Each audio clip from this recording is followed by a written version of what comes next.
এক হাতে সিগারেট, অন্য হাতে সদ্য বিবাহিতা নববধূর হাত চেপে সদর দরজায় সামনে দাঁড়িয়ে আছে তথ্যমন্ত্রীর একমাত্র বকে যাওয়া ছেলে হাসনাত মজুমদার। মানুষটার চোখ দুটো রক্তিম, মুখাবয়ব গম্ভীর, তবুও হেলদোলহীনভাবে একটু পরপর ঠোঁটের ভাঁজে চেপে রাখা সিগারেট থেকে গলগল করে ধোঁয়া ওড়াচ্ছে।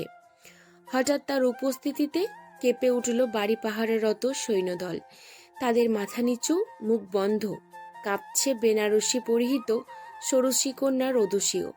সিগারেটের ধোঁয়ায় শ্বাস নিতে কষ্ট হচ্ছে তার। মেয়েটা ঘন ঘন শ্বাস টানছে, মুখে আঁচল চেপে হাসনাত ভাইয়ের পাশে জড়সড় হয়ে দাঁড়িয়ে আছে। একটু দূরে যাওয়ার উপক্রম নেই। মানুষটা হাত শক্ত করে তার নরম হাতটা ধরে রেখেছে। সিগারেটের ধোঁয়া প্রথমবার দেহের কাছাকাছি পুরুষালী স্পর্শে রোদসীর মাঝে অদ্ভুত অস্বস্তি হচ্ছে। সেদিকে কোনো হেলদোল নেই হাসনাত ভাইয়ের। রোদসীও ভয়ে ভয়ে মুখ ফুটে কিচ্ছুটি বলতে পারছে না ছন্নছাড়া হাসনাত ভাইকে। কেবল ভয়ে ভয়ে একটু পর পর হাসনাতের কালচে যাওয়া পোড়া ঠোঁটের দিকে তাকাচ্ছে। মানুষটা বেশ তৃপ্তি নিয়ে সিগারেট টানছে না। নতুন বউয়ের হাত ধরে কেউ এভাবে সিগারেট টানে? কি অদ্ভুত, কি আশ্চর্য মানুষ! আকস্মিক ধমকানো গুরুগম্ভীর কণ্ঠস্বর। যে ঠোঁট সিগারেটে পড়ে সে ঠোঁট তোমাকে চুমু দেবে না মেয়ে। বারবার এদিকে না তাকিয়ে সামনের দিকে তাকাও। বিয়ে হতে না হতে যে আমার চোখে হারানোর দরকার নেই। Feeling disturbed. আচমকা ধমকে রোদসী মৃদু কেঁপে কেঁপে উঠল। হাসনাত ভাইয়ের লাগামহীন কথায় লজ্জাও পেল। সে কি চুমু খাওয়ার জন্য তার ঠোঁট দেখছিল? ছি, লোকটা বখাটে, পাশাপাশি দারুণ অসভ্য। এটুকু সময় এতটুকু বুঝতে পেরেছে অসুবিধা হলো না রোদসীর। এই লোকটা তার স্বামী ভাবতেই মেয়েটা শুকনো ঢোক গিলল। পরপর ভাবল, উনি তো তার দিকে একটিবারও তাকাননি, তবু বুঝলো কি করে সে তার ঠোঁট দেখছিল? ছটফটে স্বভাবের মেয়ে রোদসীর কপালে অমনি ভাঁজ পড়ল 14টা, কিন্তু প্রশ্ন করার সাহস হলো না আবারও। তার আত্মা জুড়ে ভয়ের বিচরণ, ভাবনা জুড়ে অন্য চিন্তা ঘুরপাক খাচ্ছে। কিভাবে যে এই মানুষটা তার সঙ্গে বিয়েটা হয়ে গেল, সবকিছু যেন অপরিকল্পিত, ধোঁয়াশা। এরপর তার সঙ্গে কি হবে, এরকম হাজারটা ভয়, দুশ্চিন্তা কিলবিল করছে মস্তিষ্কে। তীব্র সিগারেটের গন্ধে মাথাটাও ঘুরছে। দেহের গতিবিধি দারুণ পরিবর্তন। সেই ড্রেস ধরে মেয়েটা একবার মিনমিন করে আওড়ালো, সিগারেটটা ফেলে দিন না হাসনাত ভাই, গন্ধে আমার গা গুলিয়ে আসছে। এখনো অভ্যাস করো না মেয়ে। হাসনাতের ঠোঁটের ভাঁজে প্রিয়তমার ঠোঁট নয়, হলো সিগারেট থাকে। তারা কখনো সিগারেট ফেলে দেয় না, তাদের সিগারেট ফেলতে নেই। সবাই তো আর জানে না ওরা বেঁচে রয় নিকোটিনের এই ধোঁয়ার মাঝে। যে জিনিস ওদের প্রাণ বাঁচে তারা কি করে ওটাকে ফেলে দেবে? হাসনাত ভাইয়ের রহস্যময়ী সব কথা যেন রোদসীর মাথার ওপর দিয়ে গেল। সে গোল গোল চোখে তাকিয়ে রইল হাসনাত ভাইয়ের শ্যামবরণ মুখটার দিকে। আচমকা লম্বা চওড়া হাসনাত ভাইকে দেখতে তার ভালো লাগছে। তার চোখের নিচে কালচে দাগ, থুতনিতে টোল, গালে খোঁচা খোঁচা দাড়ি, মাথায় এলোমেলো বড় বড় চুল। তবু লোকটা বড় সুদর্শন। দেখলেই মনে হচ্ছে মানুষটা বড্ড ছন্নছাড়া, নিজেকে যেন দারুণ অবহেলায় রেখেছে। তবু তাকে দেখতে অদ্ভুত সুন্দর লাগছে, যেন তার এই অবহেলাটা নিজের সঙ্গে মানিয়েছে, নিজের সৌন্দর্যের সঙ্গে মিশে গেছে। রোদসী ফাঁক ফোকর থেকে খুঁটিয়ে খুঁটিয়ে দেখতে লাগলো হাসনাত ভাইকে। হাসনাতের সেদিকে ভ্রুক্ষেপ নেই, দুনিয়ার কোনো তাড়া নেই। সে সিগারেট শেষ করে টান দিয়ে বারটা দূরে ছুঁড়ে মারল। এরপর কলিং বেল চাপল কয়েকবার।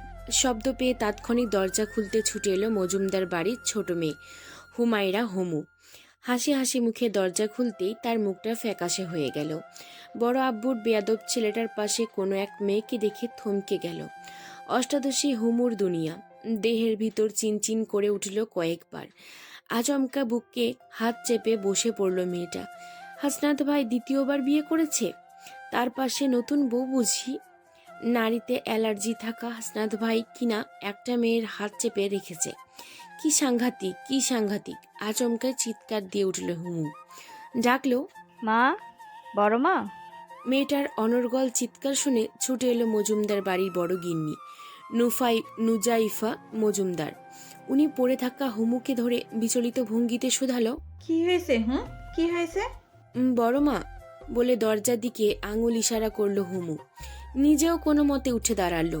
এর মধ্যে দরজা ডিঙিয়ে নতুন বউয়ের হাত ধরে ভেতরে প্রবেশ করলো হাসনাত। নুজাইফা মজুমদার আকস্মিক ভূত দেখার মতো চমকালেন। নিজে রকচটা ছেলের পাশে লাল বেনারসি পরা ঘোমটা টানা একজন মেয়েকে দেখে উনি বিস্ময়ে বাক্যহারা। প্রথমবার ভালোবাসার মানুষটাকে নিয়ে ঘর বাঁধা ছেলেটা যখন ধোঁকা খেল, ভেঙে চুরে এক নারী ছেড়ে গেল, সেই থেকেই তো তার একমাত্র ছেলেটা বুকে গেল। নেশা ধরল, ছন্ন ছাড়া ভবঘুরে হলো, লোকের কাছে বেয়াদব নামে পরিচিত হলো। এরপর দ্বিতীয় বিয়ে করানোর জন্য কম চেষ্টা করেনি তারা। কিন্তু হাসনাতের সে কি পাগলামি, কত শত রাগ, প্রতিহিংসা, এক পর্যায়ে হাল ছেড়ে দিয়েছিল ওরা। আর আজ সেই ছেলেটা না মার ভাবতে পারল না। অনেকক্ষণ ধরে আগা করা ছেলেকেও পাশে গুটিসুটি হয়ে দাঁড়িয়ে থাকা মেয়েটাকে পরখ করে নিল অবলীলায়। এরপর ব্যাকুল কণ্ঠে শুধালো, তোর পাশে মেয়েটা কে বাপ? বউ বিয়ে করেছে। হাসনাত মজুমদারের সোজাসাপটা তাৎক্ষণিক উত্তর। অমনি মায়ের মুখখানায় খুশির জোয়ারে ভরে উঠল। সে গদগদ হয়ে পুত্রবধূকে নিজের কাছে নিয়ে আসলো, ঘোমটা তুলল। থুতনি ধরে পুত্রবধূ স্নিগ্ধ মুখটা দেখে চোখ জুড়িয়ে গেল তার। মেয়েটা কি সুন্দর, কত রূপবতী! নুজাইফা মজুমদার কিয়ৎক্ষণ মুগ্ধ হয়ে তাকিয়ে রইল সেদিকে। এই আগুন রূপের মেয়েটাকে পেল কই তার ছেলে? মেয়েটাকেই বা তার এত পরিচিত মনে হচ্ছে কেন? কোথাও যেন দেখেছি। ভাবতেই উনি প্রশ্ন করলেন, তোমার নাম কি মা? কেউ ডাকে রোদসী, কেউ বা ডাকে রোদ, সৎমা ডাকে রাক্ষসী। মৃদু কণ্ঠে মেয়েটার নিজের নামের এহেন বিশ্লেষণ শুনে থতমত খেয়ে গেলেন নুজাইফা মজুমদার। হুমুর মুখটাও হাঁ হয়ে গেল। ওদের মুখগুলো একবার পর্যবেক্ষণ করে মৃদু হাসল রোদসী। মাথা নুয়ে নিল আচমকা। এর মধ্যে নুজাইফা মজুমদারের ফিরতি প্রশ্ন, তোমার বাড়ি কোথায়? বাবার নাম কি? তোমাকে আমার এত পরিচিত মনে হচ্ছে কেন?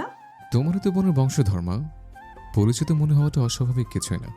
রোদসী কিচ্ছুটি বলার আগেই হাসনাতের গা ছাড়া উত্তর। রোদসী চমকালো না মোটেও, কিন্তু নুজাইফা মজুমদারের মুখটা শুকিয়ে গেল। আচমকা এক চাপা পড়া অতীত স্মৃতির পাতায় ভেসে উঠল তার এতক্ষণের হাসি হাসি মুখটাতে অমনি আতঙ্কের ছাপ।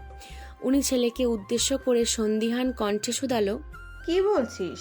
হাসনাত তৎক্ষণাৎ জবাব দিল না কিচ্ছুটি। ওখান থেকে হেলে দুলে সামনে এগোলো।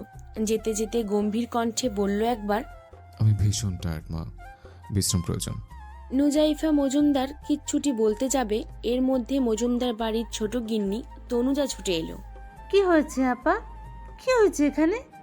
যাকে দেখে ধামাচাপা পড়া অতীত চেপে ফেলল নুজাইফা মজুমদার। ভয়ে ভয়ে কথা গিলে ফেলল। আমতা আমতা করে কিচ্ছুটি বলতে যাবে, অমনি হাসনাতের গভীর কণ্ঠস্বর, বিয়ে করেছে ছোট মা, বউ নিয়ে এলাম। তুমি জলদি বরণডালা নিয়ে এসো, বউকে বরণ টরণ করে আমার রুমে পাঠিয়ে দিও। কথা শেষ করে হেলে দুলে স্বাভাবিকভাবে নিজের রুমের দিকে চলে গেল হাসনাত। তনুজার চোখে মুখে সবার মতো রাজ্যের বিস্ময়। সে রোদসীর দিকে অদ্ভুতভাবে তাকিয়ে রইল। কিন্তু রোদসী? হাসনাত ভাইয়ের লজ্জাহীন কথায় দারুণ লজ্জা পেল। মাথাটা নুয়ে নিল আর একটু। এইমাত্র লোকটা কি বলে গেল? এর মধ্যে সবটা বুঝতে পেরে তনুজাও হৈ হৈ করে উঠল। রাজ্যের আনন্দ নিয়ে রোদসীকে দেখল। মেয়েকে সঙ্গে নিয়ে বরণডালা আনতে ছুটল। মায়ের সঙ্গে গেল না হুমু। মায়ের মনে আনন্দ থাকলেও তার মনে খরা। বুকে নিদারুণ ব্যথা। কিসের ব্যথা এত? হুমু জানে না সেসব। কিন্তু তবুও কেন যেন হাসনাত ভাইয়ের পাশে এই মেয়েটাকে সহ্য হচ্ছে না তার। সে নীরবে নিভৃতে ওখান থেকে চলে গেল। নিজের রুমে দরজা বন্ধ করল। তনুজা আসার আগেই রোদসীর হাত ধরে ভেতরে নিয়ে গেল নুজাইফা মজুমদার। রোদসী সেই হাত ছাড়ল দোতলায় নয়।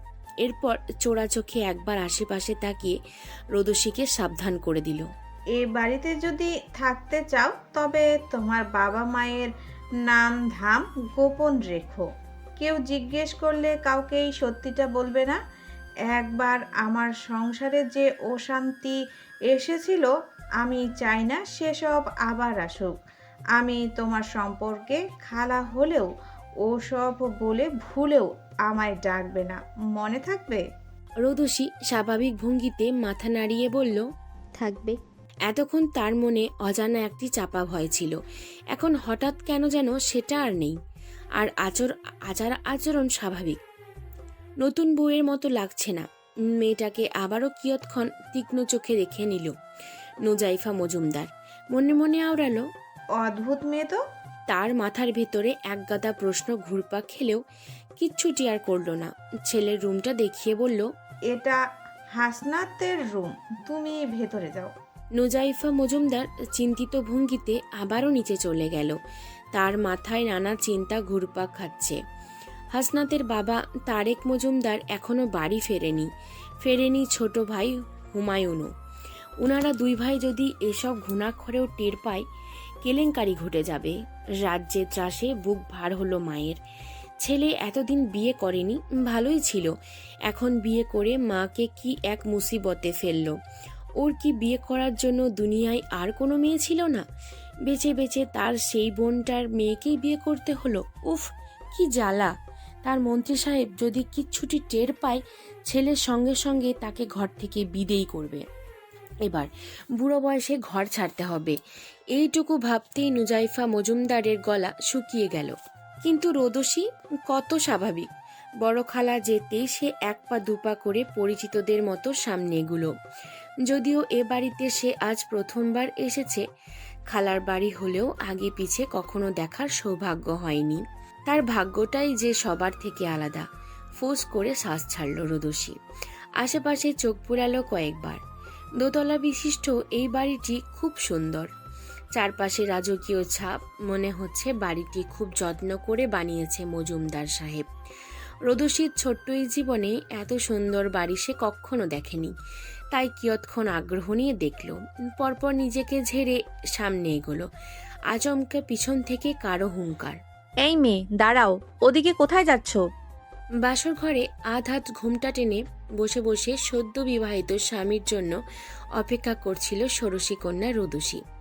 বেনারসি পরিহিত সেই শুকনো মুখ, দুরু দুরু বুক। বয়সের সংখ্যাটা কম হলেও তার বাস্তবতা সম্পর্কে অভিজ্ঞতা বেশ। তাকে ভাবাচ্ছে মস্তিষ্ক।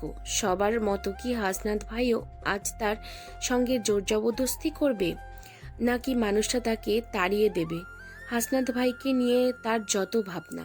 আচমকা কাঙ্ক্ষিত মানুষটির কণ্ঠস্বর, এই মেয়ে, এই তুমি আমার বেডের উপর ওভাবে সংসেজে বসে আছো কেন? দাদি বলেছিল আজ আমাদের বাসর রাত। হাসনাত ভুরু কুচকিয়ে কিয়ৎক্ষণ রোদসীর দিকে তাকিয়ে রইল। তার বাসর রাত? বাচ্চা একটা মেয়ে, সে কিনা বলছে আজ আমাদের বাসর রাত? সিরিয়াসলি? এতটুকুনি শরীরে 27 বছরের একটা তাগড়া যুবকের ভার সইবে তো?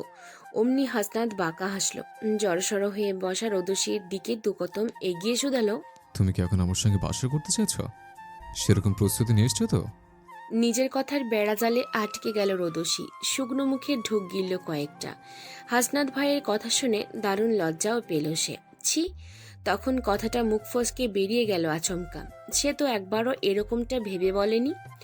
মানুষটাকে এগুতে দেখে খাট থেকে লাফিয়ে দূরে সরে গেল রোদসী। নতজানু মুখে উত্তেজিত কণ্ঠে আওড়ালো, না না, আমি ওরকমটা কিছু বলিনি। আপনি এগোবেন না হাসনাত ভাই, একদম এগোবেন না। তখন দাদি বলেছিল বিয়েতে নাকি এরকমটাই নিয়ম। আমি তো শুধু নিয়মটাই মানছিলাম। হাসনাত থামল না, হেলে দুলে এগোলো রোদসীর দিকে। থামলো ওর একদম পাশে গিয়ে। রোদসী মাথা নুয়ে আরেকটু জড়সড় হয়ে দাঁড়ালো। অদ্ভুত চাষেই বুক ভার হলো। লজ্জায় গাল দুটো রক্তিম হলো। সেদিকে একবার তাকিয়ে ফোঁস করে শ্বাস টানল হাসনাত। আচমকা রোদসীর গলাটা মৃদু হাতে চেপে ধরল সে। কথা চিবিয়ে শুধালো, তুমি আমার রুমে এসছো কেন? কেন এসছো? এখানে আসার সাহস তোমার হলো কি করে? আকস্মিক হাসনাত ভাইয়ের এহেন কাজে রোদসীর চোখে রাজ্যের বিস্ময়। এ বাড়িতে সে নতুন, কোথায় কি সে জানে না। তাকে নিয়ে কেউ নতুন বউয়ের মতো আগ্রহ দেখাতেও আসেনি এ অবধি। তখন নুজাইফা খালা এসে হাসনাত ভাইয়ের রুমটা দেখিয়ে দিয়েছিল। এরপরও যেই না এদিকে আসতেছিল, অমনি হাসনাতের দাদির হুঙ্কার কণ্ঠ, এই মেয়ে দাঁড়াও, ওদিকে কোথায় যাচ্ছ? রোদসী তখন উনাকে না চিনতে পেরে পাল্টা প্রশ্ন করেছিল। কে আপনি? বুড়ো মহিলার দাম্ভিক প্রত্যুত্তর, আমার বাড়িতে এসে তুমি আমাকেই প্রশ্ন করছো? কে আপনি? আমি এ বাড়ির কর্ত্রী, হাসনাতের দাদি। দুঃখিত, আমি আপনাকে চিনতে পারিনি। এখন তো চিনলে, জলদি জলদি পা ছুঁয়ে সালাম করো আমায়। রোদসী ওনার কথায় অল্প স্বল্প হাসল। কথা দাম্ভিকতা থাকলেও প্যাঁচ গোছিন স্পষ্ট ভাষী দাদি যান। রোদসীর দাদিকে পছন্দ হলো খুব। সে তাৎক্ষণিক পা ছুঁয়ে সালাম করলো তাকে। অমনি দাদি তাকে বুকে জড়িয়ে নিল। ওর মুখটা দেখে নিজের হাতের বালাজোড়া পরিয়ে দিল। প্রথমে তাকে কাঠখোট্টা মহিলা মনে হলেও এরপরই মেয়েটা বুঝল দাদি খুব রসিক, মিশুক স্বভাবের মহিলা। হলেও তাই। রোদসীকে নিয়ে দাদি ত্রস্ত হাসনাতের ঘরে এলো। এর মাঝে রসিকতাও করলো একটু আধটু। এরপর বিয়ের সব নিয়ম কানুন বুঝিয়ে চলেও গেল।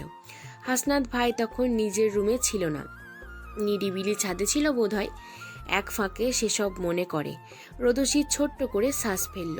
পরপর সেভাবে অবাক কণ্ঠে শুধালো একবার, তাহলে আমি কোথায় থাকবো হাসনাত ভাই? এত বাড়িতে কোথাও না কোথাও তোমার জায়গা নিশ্চয়ই হবে। কোন একটা রুম খুঁজে নাও, এক্ষুনি বেরিয়েছে আমার রুম থেকে। বলেই রোদসীকে ছেড়ে দিল হাসনাত। ক্রোধে মুখ ফিরিয়ে নিল উল্টো দিকে। এর মধ্যে রোদসীর সহজ সরল উক্তি, এক্ষুনি চলে যাব হাসনাত ভাই? তো কখন যেতে চাও? তুমি কি সিরিয়াসলি নিজের অধিকার চেয়েছ? বউয়ের অধিকার চেয়েছ? বাসর চেয়েছ? রোদসী কিচ্ছুটি না বলে মুখ নিচু করে দাঁড়িয়ে রইল। এর মধ্যে হাসনাত ভাই গভীর কণ্ঠে আবারও শুধালো, মেয়েদের সংখ্যা আমার ভীষণ অপছন্দের, ভীষণ। I hate girls. বেইমানদের প্রতি আমার কোনো ইন্টারেস্ট নেই। আমি একাকিত্বের রাত প্রহরে। আমি একা থাকতে চাই, একা, ভীষণ একা। একাই যখন থাকবেন তাহলে আমায় বিয়ে করলেন কেন হাসনাত ভাই? রোদসীর ফিরতি প্রশ্ন। হাসনাতের আগুন কণ্ঠ, বিয়েটা কেন করা হয়েছে তুমি নিশ্চয় জানো। কি জানো না? জানো না তুমি? আচমকা মনের ঘরে মেঘ জমা হলো রোদসী মেয়েটার। চোখ দুটো ছলছল করে উঠল। মস্তিষ্কে মনে করিয়ে দিল কিয়ৎক্ষণ আগের অনাকাঙ্ক্ষিত ঘটনা। বিয়ের পিঁড়িতে মুখ ভার করে বসেছিল রোদসী। টাকার লোভে সৎমা তার বিয়ে ঠিক করেছিল আধপাকা এক মাঝবয়সী লোকের সঙ্গে। হতভাগা রোদসী মাকে হারিয়েছে সেই কত আগে, বাবাকেও হারিয়েছে গত বছর। এরপরই সৎমায়ের যত অত্যাচার। এক পর্যায়ে ছেলেপক্ষ থেকে মোটা অঙ্কের টাকা নিয়ে সৎমা বিয়ের পিঁড়িতে ছোট্ট রোদসীকে তুলে দিল। রোদসী কেবল মুক্তি চাইছিল মায়ের এই সংসার থেকে। দুটো ভাত চেয়েছে, নিজের জন্য একটু শান্তি চেয়েছে। সে বয়স্ক লোক দেখেনি, ঘর দেখেনি, কেবল মুক্তি চেয়েছে। জেনেছে আজ তার বিয়ে, বিয়ে হতেও যাচ্ছিল। এর মাঝে আচমকা হাসনাত ভাইয়ের আগমন।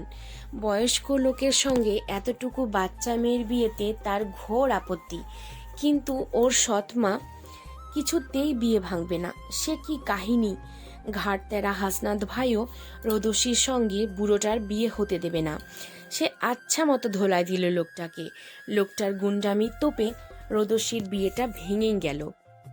অমনি পাত্রপক্ষ তাদের দেওয়া টাকাটা চেয়ে বসলো। এ নিয়ে রোদসীর মায়ের সে কি অত্যাচার, বিয়ে ভেঙেছে বলে সব রাগ উগলে দিতে চাইল রোদসীকে দিয়ে। ঘর বাড়ি থেকে তাড়িয়ে দিতে চাইল। অকথ্য ভাষায় গালিগালাজ দোষারোপও করলো। মাস্তান খালাতো ভাইকে রোদসী খবর দিয়ে লেলিয়েছে, কেননা উনি জানতো হাসনাত রোদসীর কাজিন, ওদের সঙ্গে সম্পর্ক নেই। সে সুযোগই তো নিয়েছিল সে। মনের বাহবা দিয়ে ঝাড়তে চাইছে কিশোরী রোদসীকে। আকস্মিক হাসনাত ভাইয়ের গুরুগম্ভীর কণ্ঠস্বর, আমি বিয়ে করতে চাই রোদসীকে। সে কথা আমত করার কেউ রইল না। হাসনাত ভাই ছেলের পক্ষের সেই মোটা অঙ্কের টাকাগুলো পরিশোধ করলো। চোখের পলকে কিভাবে যেন তাদের বিয়েটা হয়েই গেল। হাসনাত তৎক্ষণাৎ তাকে কথাবার্তা ছাড়াই সঙ্গে নিয়ে এলো। এরপর আর ভাবতে পারল না রোদসী। চোখের কোণা থেকে এতক্ষণের আটকে রাখা জলটুকু গড়িয়ে পড়ল গাল বেয়ে। এর মধ্যে হাসনাত ভাইয়ের সেই তাচ্ছিল্যের সুর, আমি তোমাকে বিয়ে নয়, টাকা দিয়ে কিনে নিয়েছি। তুমি যেটাকে বিয়ে বিয়ে বলছো, এটা কেবল নামে মাত্র। আসলে তোমার একটা আশ্রয়ের প্রয়োজন ছিল, আমি আশ্রয় দিয়েছি। এই বাড়িতে তুমি। এ বাক্যের পূর্ণতা মেলার আগেই রোদসী আচমকা মাঝপথে বাদ সাধল। নিজের প্রতি একরাশ তাচ্ছিল্য দেখালো। অসহায় গলায় বলল, বিয়ে করে দয়া যখন করেছেন, আমাকে আরেকটু দয়া করুন হাসনাত ভাই। আপনার এত বড় রুমের কোনো এক কোণায় আমাকে একটু আশ্রয় দিন। আসলে একলা ঘরে আমি ঘুমাতে পারি না। আমার ভীষণ ভয় করে। যার কেউ নেই তার ভয় কিসের? এতিমদের তো ভয় থাকার কথা না। হাসনাত ভাইয়ের কথায় বুকের মধ্যে ছ্যাঁত করে উঠল রোদসীর। নির্লুপ্ত চোখে তাকালো হাসনাতে তামাটে মুখের দিকে। অনেকক্ষণ পর কৈফিরত দেওয়ার মতো করে বলল, আমার দুনিয়ায় কেউ না থাকলেও আমার একটা বোন ছিল। ও আমার সৎ মায়ের মেয়ে হলেও ও আমার আত্মার বোন হয়েছিল। আমরা দুজন সবসময় একই রুমে একই সঙ্গে ঘুমাতাম। হাসনাত কিছু বলল না। পকেট থেকে ত্রস্ত সিগারেট বের করে ধরালো। সিগারেটে লম্বা টান দিতে দিতে রুম ছাড়ল। আবার কিয়ৎক্ষণ পর এসে উকি দিয়ে গম্ভীর কণ্ঠে রোদসীকে বলল, ঘুমিয়ে পড়ো। শাড়িটা চাইলে পাল্টে নাও। ওয়ার্ড্রোবের এক কোনায় কিছু প্যাকেট রাখা আছে, ওখান থেকে যে কোনো একটা জামা নিয়ে নাও। রোদসী সেভাবে দাঁড়িয়েছিল এতক্ষণ। আচমকা হাসনাত ভাইয়ের এতটুকু কথায় তার এতক্ষণে ত্রাস দূর হলো। দরজার দিকে তাকালো একবার। হাসনাত ভাই নেই এখন, চোখের পলকে কোথাও চলে গেল। রোদসী আর ভাবল না সেসব। হাসনাত ভাইয়ের কথা মতো ওয়ার্ড্রপ খুলল। নতুন প্যাকেট সহ কিছু জামা কাপড় ও প্রয়োজনীয় জিনিসপত্র রয়েছে এখানে। দেখেই বোঝা যাচ্ছে এগুলো আজকে বা একটু আগের আনানো হয়েছে। রোদসীর মুখে অল্প স্বল্প হাসি ফুটল মুহূর্তেই। সে দ্রুত মেরুন রঙের একটি 3 পিস নিয়ে ওয়াশরুমে ঢুকল। সারাদিন এত ধকলের মাঝে এবার শান্তিমতো একটা লম্বা গোসল দরকার। শেষ রাত অবধি ছাদে নিকোটিনের সঙ্গে বিষাদ উড়িয়ে রুমে আসলো হাসনাত। রুমে আসতেই দেখা গেল তার বেডে হাত পা ছড়িয়ে ঘুমিয়ে আছে রোদসী। জামা কাপড় কিছুটা এলোমেলো হয়ে আছে, খোলা চুলগুলোতে চোখ মুখ ঠেকে গেছে। হাসনাত এক পলক সেদিকে তাকিয়ে চোখ সরিয়ে ফেলল। ফোঁস করে শ্বাস ছাড়ল। কি এক মুসিবত এলো তার রাজ্যে। কোথায় ঘুমাবে সে? ওই মেয়ের সঙ্গে বেড শেয়ার করে? ইম্পসিবল। হাসনাত নিরুপায় হয়ে গেল সোফায়, সেখানেই শুয়ে পড়ল। এতটুকু সোফায় তার সুঠাম দেহটা ধরল না। লম্বা চওড়া হাত পা ছড়ানো গেল না। গুটিসুটি মেরে থম মেরে রইল ছেলেটা। তার সুখের ঘুম আর হলো না। তীব্র অস্বস্তি নিয়ে কোনো মতে রাতটা পার করলো। রৌদ্রোজ্জ্বল ভোরের স্নিগ্ধতা চারপাশে ছড়িয়ে রয়েছে। সূর্যের প্রথম কিরণগুলো আলতো করে উঠছে, আর সেই আলো গাছের পাতা ও ঘাসে শেকবাড়ি ঝিলমিল করছে। ঘরটির ভেতর রোদসী গভীর ঘুমে বিভোর। তার চুলগুলো বিছানার বালিশে ছড়িয়ে রয়েছে, আর মুখটি যেন শান্তির এক অমলিন ছবি। হঠাৎ জানালার পর্দা একটু সরে গেল। রোদ যেন উৎসুক হয়ে ভেতরে ঢুকে পড়ে। রোদের পরিপূর্ণ সেই সোনালি আলো সরাসরি রোদসী চোখে মুখে পড়ে। তাতেই তার নিদ্রা ভেঙে যায়।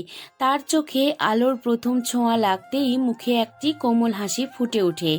ভোরের শান্তি ও রোদে ভরা দিনটি সূচনা যেন এই মুহূর্তেই হয়ে গেল।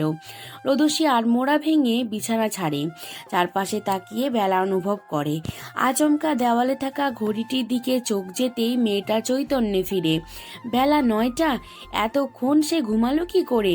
বাড়ি বসে সেই ভোর 5টা কি 6টায় উঠত, আর আজ এ বাড়িতে সে নতুন বউ। প্রথম দিনই এত দেরি হলো। রোদসীর মন খারাপ হলো। ঢোক গিলল কয়েকবার। আশেপাশে তাকিয়ে খুঁজলো হাসনাত ভাইকে। না, মানুষটা কোথাও নেই। উনি কি রুমে একবারও আসেনি? গতকাল রাত্রে ফ্রেশ হয়ে ভয়ে ভয়ে শুয়ে পড়েছিল রোদসী। অপেক্ষা করছিল হাসনাত ভাইয়ের। কতক্ষণ করেছিল জানে না সে। ক্লান্ত শরীর থাকায় একা একাই ঘুমিয়ে পড়েছে। এত বড় একটা রুমে একা ঘুমিয়েছে ও। ভাবতেই ভয়ে মুখটা ফ্যাকাশে হয়ে আসে তার। এরপরও মেয়েটা নিজেকে সামলে আবার দ্রুত ওয়াশরুমে চলে যায়। পেটে ক্ষুধা লেগেছে বেশ। ডাকাডাকি শুরু করছে পেটের মধ্যে। সব ভাবনা পরে, আপাতত এক্ষুনি কিছু না খেলেই নয়। রোদসী অমনি পরিপাটি হয়ে একা একাই নিচে চলে যায়। অপেক্ষা করে কি লাভ? 9টা বাজতেও যেহেতু কেউ ডাকতে আসেনি, এখনও কেউ আসবে না।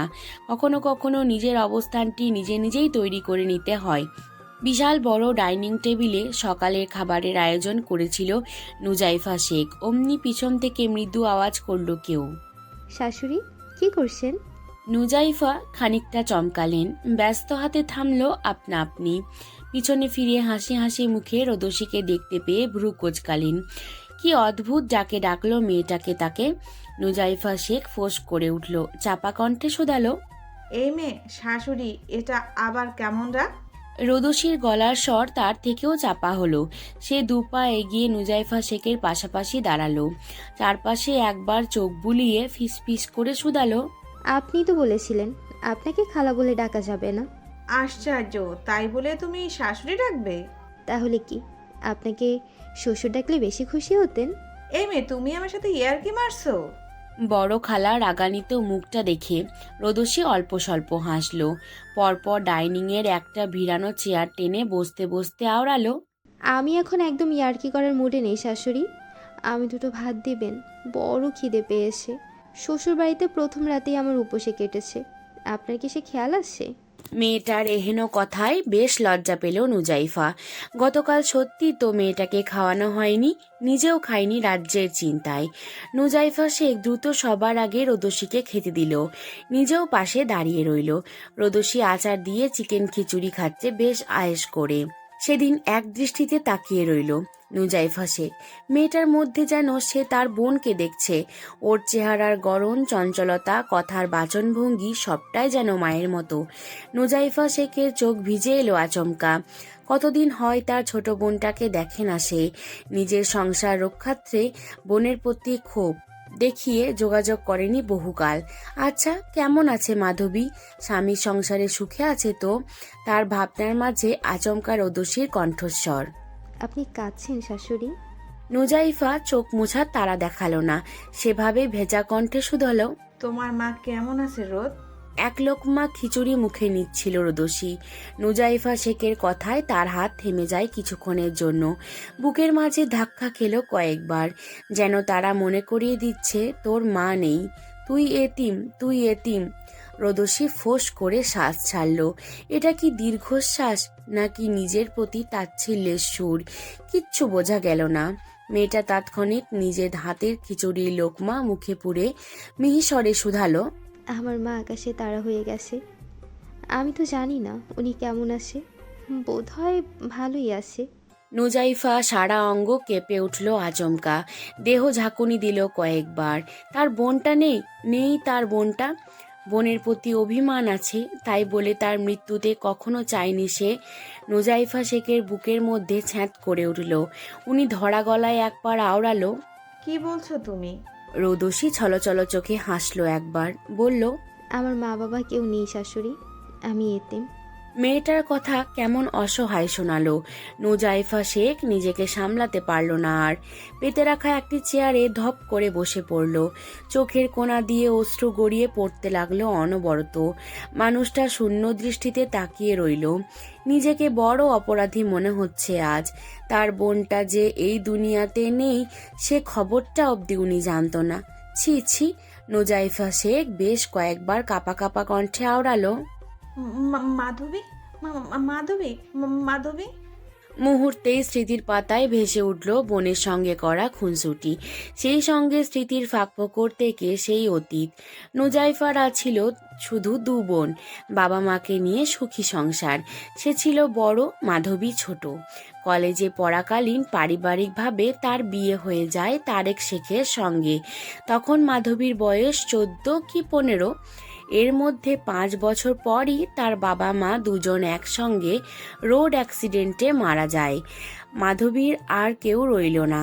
তারেক শেখের সম্মতিতেই মাধবীকে রাখা হয় তার সঙ্গে শেখ বাড়িতে। ছটফটে স্বভাবের মাধবী ছিল সবার খুব পছন্দের। এ বাড়িতে সবাই তাকে খুব স্নেহ করত। তখন হাসনাত ছিল খুব ছোট। সে মাধবী মাম্মা বলতেই ছিল অজ্ঞান। ছেলেটা মাম্মাকে খুব ভালোবাসতো। মাধবীও একমাত্র বোনপোকে খুব আদর করত। সারাদিন ওর সঙ্গেই থাকতো। এরপর কয়েক বছর ভালোই গেল। আচমকা একদিন নুজাইফা শেখের শাশুড়ি আমেনা শেখ বলে বসলো, বউ, মাধুকে আমাদের হুমায়ুনের বউ বানালে কেমন হয়? এই প্রস্তাব ছিল নুজাইফার জন্য বড় পাওয়া। একটি মাত্র বোন, যার সে বলতে কেউ নেই। কোথায় না কোথায় বিয়ে হয়ে যায় নিজের দেবরের সঙ্গে হলে কত ভালো, একই বাড়িতে দু বোন থাকতে পারবে। তাছাড়া হুমায়ুন শেখ শিক্ষিত, নম্র, ভদ্র ছেলে, সরকারি চাকরি করে, তার বোন সুখে থাকবে। এই ভেবেই নুজাইফা শাশুড়িকে হ্যাঁ বলে দেয়। এত বাড়ির বাকিরাও কেউ আপত্তি করে না। এমনকি হুমায়ুনও মনে মনে মাধবীকে বেশ পছন্দ করত, কিন্তু কখনো সাহস নিয়ে কিছু বলেনি। এ বিয়েতে তার ভীষণ আগ্রহ। তারেক শেখও সেভাবে ধুমধাম আয়োজন করেছে। তিনি বিয়ের দিন হঠাৎ মাধবী উঠাও, সে কি এক চিন্তার বিষয়। নুজাইফা দিশেহারা কাঁদতে কাঁদতে। বিয়ের আয়োজন থেমে গেছে। হঠাৎ শোনা গেল মাধবী পালিয়েছে, তাও কার সঙ্গে? তারেক শেখের ড্রাইভারের সঙ্গে। মুহূর্তেই গর্জে উঠে শেখ পরিবার। জনসম্মুখে অপমানে মাথা নিচু হয়ে গেল। নুজাইফাকেও কথা শোনাতে কেউ ছাড়ল না। সে কি ঝড় বয়ে গেল তার ওপর দিয়ে। ভাবতেই শিউরে উঠল নুজাইফা। এরপর থেকে মান অভিমানে মাধবীর ওপর দিয়ে মুখ ফিরিয়ে নিল শেখ পরিবার। নুজাইফাও যেন কোনো দিন যোগাযোগ না করে, কড়া হুকুম ছিল সকলের। নুজাইফাও কয়েক বছরে আর সাহস করেনি। তারপর হুমায়ুন বিয়ে করে নেয় তনুজাকে। এর বহুদিন পর বোনের সঙ্গে একবার যোগাযোগ করতে গিয়েও ধরা পড়েছিল মন্ত্রী সাহেবের কাছে। সেদিন কি হুমকি না দিয়েছিল মানুষটা। এরপর আর কখনো বোনের সঙ্গে যোগাযোগ করতে পারেনি নুজাইফা। এমনকি মাধবীও কখনো চেষ্টা করেনি। নুজাইফার চোখ ভিজে এলো, শরীর ভার হয়ে এলো। যতই হোক বোন তো, ওর অকাল মৃত্যুতে কস্মিন কালেও চায়নি। এ কি হলো খোদা! মুহূর্তে বোনের প্রতি সব রাগ অনুরাগ পড়ে গেল। দীর্ঘ বছর পর বোনটাকে দেখার তৃষ্ণায় চোখ দুটো খাঁ খাঁ করে উঠল। কিন্তু হায় আফসোস, আর কখনো দেখা হবে না মাধবীকে। নুজাইফা শব্দ করে কেঁদে উঠল। ভেজা গলায় বিড়বিড় করল, আমায় ক্ষমা করে দিস মাধু, তুই ওপারে ভালো থাকিস কিন্তু। এতক্ষণ গোল গোল চোখে নুজাইফাকে দেখছিল রোদসী। পরপর খাওয়া বাদ দিয়ে নীরবে খালার পাশে এসে দাঁড়ালো। উনাকে কাঁদতে দেখে কিছু বলতে গিয়েও বলল না। ধরে নিল তার এই কান্না স্বাভাবিক। আকস্মিক রোদসীকে আষ্টে পিষ্টে জড়িয়ে নিল নুজাইফা। কপালে বার কয়েক চুমু খেয়ে ব্যাকুল কণ্ঠে বলল, তুই আমার মাধুর একমাত্র চিহ্ন, তুই আমায় ছেড়ে কোথাও যাস না মা। রোদসী যন্ত্রের ন্যায় বলল। যাব না। এর মধ্যে কোত্থেকে যেন তনুজা এলো, যাকে কাঁদতে দেখে বিচলিত হলো। এ বাড়িতে আসার পর থেকে ওরা দুই যা মিলেমিশে থাকছে। দুজনের মধ্যে খুব ভাব। নুজাইফা তার যা হলেও কখনো ভাবি বলে ডাকেনি, আপা বলে ডেকেছে সেই শুরু থেকেই। আজ মানুষটাকে অঝোর কাঁদতে দেখে তনুজার উদ্বিগ্নতা বাড়ল। সে বারবার জিজ্ঞাসা করলো, কি হয়েছে আপা? কি হয়েছে? তুমি কাঁদছো কেন? নুজাইফা জবাব দিল না। তনুজার কথা শুনল কি শুনল না বোঝাও গেল না। তবে তার কান্নার গতি কমে এসেছে কিছুটা। তনুজা আপার থেকে জবাব না পেয়ে অধৈর্য কণ্ঠে রোদসীকে জিজ্ঞাসা করলো, তুমি কিছু জানো বউ? আপা কাঁদছে কেন? রোদসী দোনামোনা হয়ে খালার মুখের দিকে তাকালো। এর মধ্যে নুজাইফা সে ক্লান্ত স্বরে শুধালো, আমাকে একটু ঘরে নিয়ে চল তনু। তোমার কি হয়েছে আপা? সত্যি করে বলো তো। আপার হাত ধরে জিজ্ঞাসা করলো তনুজা। নুজাইফা সবটা লুকিয়ে মৃদু কণ্ঠে মিছিমিছি আওড়ালো, ওই শরীরটা একটু খারাপ লাগছে। তনুজা অমনি অদ্ভুত চোখে আপার দিকে তাকালো। তাকে কি বোকা মনে হয়? সে কি নতুন এ বাড়িতে? শরীর খারাপ বলে কেউ এভাবে কাঁদে, তাও আবার আপার মতো শক্তপোক্ত মহিলা। তনুজা চট করে ধরে ফেলল। আপা গতকাল থেকে কিছু একটা তার থেকে লুকাতে চাইছে। কি লুকাচ্ছে এত যত্ন করে? প্রশ্ন আসলেও তৎক্ষণাৎ ফিরতি প্রশ্ন করল না তনুজা। নিঃশব্দে বিনা বাক্যে আপার হাত ধরে তার রুমে নিয়ে গেল। পিছনে পিছনে রোদসীও গেল। তনুজা পরম যত্ন করে আপাকে শুইয়ে দিল। শুধু একবার জিজ্ঞাসা করলো, তোমার কি বেশি খারাপ লাগছে আপা? ডক্টরকে কল করব? মনের রোগ কি ডক্টরে সারে? বোনের শোক কি কভু ঘোচে? নুজাইফা শেখ চটজলদি আপত্তি জানিয়ে বলল, আমি ঠিক আছি তনু, সামান্য শরীর খারাপ, একটু বিশ্রাম করলেই ঠিক হয়ে যাব, ডক্টর লাগবে না। তোরা চলে যা, আমি একটু নিরিবিলি শুয়ে থাকতে চাই।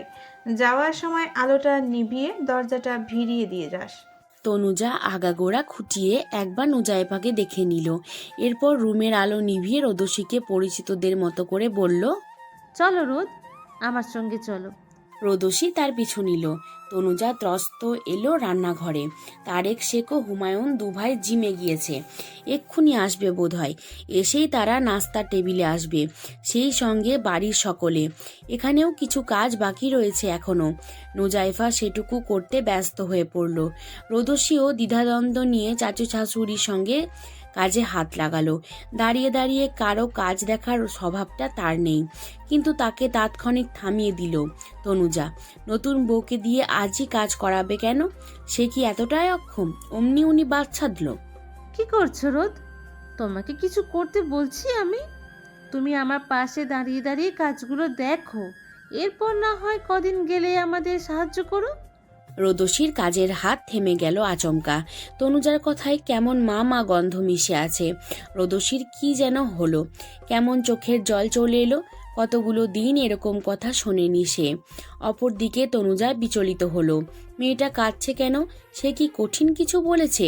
তনুজা চটজলদি ওর থুতনিতে হাত ছুঁয়ে মোলায়েম কণ্ঠে শুধালো, কাঁদছো কেন রোদ? তুমি কি আমার কথায় কষ্ট পেয়েছো? রোদসী কি করে বুঝাবে সব কান্না কষ্টে হয় না? অল্পতে খুশি হওয়া মানুষগুলো এতটুকু আশা করাও কখনো কখনো পায় না, যেমনটা সৎ মায়ের সংসারে পায়নি রোদ। আজ বহুদিন পর এরকম আদরমাখা শাসন পেয়ে আপ্লুত রোদ এ কথা বোঝাবার তাড়া দেখালো না। ভিন্ন কথায় চলে গিয়ে হঠাৎ বলল, আমি আপনাকে একটু জড়িয়ে ধরবো? কেমন মায়া মায়া আবদার। তনুজার দেহ শীতল হয়ে এলো। কথাবার্তা ছাড়াই উনি রোদসীকে আলগোচে জড়িয়ে ধরল। রোদসীও অনেকক্ষণ তনুজার বুকে মাথা রেখে পড়ে রইল, কোনো এক মায়ের বুকে। এর মধ্যে তারেক শেখ ও হুমায়ুন দুই ভাই বাড়ি ফিরল। নাস্তার টেবিলে এলো। ছেলেদের সঙ্গে সঙ্গে আমেনা শেখও এলো। তনুজা তাদের খাবার দিল। রোদসী তাদের সামনে এলো না, রান্নাঘরের এক কোণায় দাঁড়িয়ে রইল। শ্বশুরদের সঙ্গে এখনো তার সাক্ষাৎ হয়নি। কেমন ভয় ভয় লাগছে তার। দূর থেকে এমন কণ্ঠস্বর শুনেই অদ্ভুত এক ত্রাসে বুক ভার হয়ে এলো। আজ টেবিলের কাছে নুজাইফা নেই, যার লক্ষ্য করে তারেক শেখ তনুজার কাছে জানতে চাইল, তোমার আপা কোথায়? তনুজা রয়ে শয়ে বলল, আপা ওনার রুমে আছেন, ওনার শরীরটা আজ একটু খারাপ করছে। বলো কি? ভাবির কি হলো আবার? সকালেও তো ভালো দেখে গেলাম। জানতে চাইল হুমায়ুন। আমেনা শেখ ও তারেক শেখের খাবারের হাত থেমে গেল। তনুজার মুখের দিকে তাকিয়ে রইল কিছু শোনার আশায়। এর মধ্যে তনুজা আমতা আমতা করে জানালো, তেমন কিছু না, ওই একটু ক্লান্ত লাগছে। তারেক শেখ উঠে দাঁড়ালো নাস্তা রেখেই। এর মধ্যে মায়ের রুম থেকে হঠাৎ হাসনাত এলো।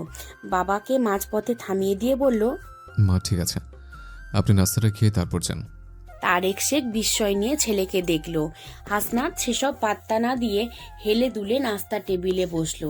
নিজের প্লেটটা নিজে নিজে সাজালো। তারেক শেখের চোখ কপালে উঠে গেল। এবার চোখ বড় বড় হয়ে গেল বাকিদেরও। আজ এত দ্রুত নাস্তা টেবিলে ছেলেকে দেখেই তাদের যত বিস্ময়। কেননা ছন্নছাড়া হাসনাতের সকাল হয় দুপুরে, কখনো কখনো মদ গাঁজা খেয়ে সারাদিন বেহুশ হয়ে পড়ে থাকে। ছেলের সাথে ফের কবে একসঙ্গে নাস্তা করেছে বাবার মনে পড়ে না। ফোঁস করে শ্বাস ছাড়ল তারেক শেখ। নিজেও বসলো ছেলের মুখোমুখি। এরপর খানিকটা তাচ্ছিল্যের সুরে শুধালো, কি ব্যাপার, তুমি আজ এখানে লতা পাতা রেখে আজ মানুষের খাবার খাচ্ছ যে? টাকা পয়সা হাতে নেই নাকি? ছেলের গা জ্বালা কথা শুনে আমেনা শেখ ফোঁস করে উঠল। নাতির জন্য দরদ উতলায় পড়ল। হাসনাত যতই খারাপ কিংবা বখাটে হোক, তার চোখের মনি এই ছেলেটা। যৌবন বয়সের প্রথম নাতি হাসনাত। সে বড় আদরের। তাদের নানি দাদির সম্পর্ক খুব মহব্বতের। ছেলের এতটুকু কথায় যেন দাদির গায়ে লাগলো। অমনি উনি ছেলেকে ধমকে উঠল, তোর গা জ্বালানোর স্বভাবটা আর গেল না তারেক। এত বেশি বুঝতে বলেছে কে তোকে? থতমত খেয়ে গেলেন তারেক। মাথা নিচু করে নিজের খাবার প্লেটের দিকে তাকালো। আচমকা হাসনাতের গভীর কণ্ঠ। বাবা বিয়ে করেছে। তারেক শেখ ভ্রু কুচকিয়ে তাকালো ছেলের মুখপানে। গতকালই কথা শুনেছে তারেক, নুজাইফা বলেছে, কিন্তু হাসনাত আজ এমনভাবে ঘটা করে বলছে কেন? এরকম স্বভাব তো ওর হয় না।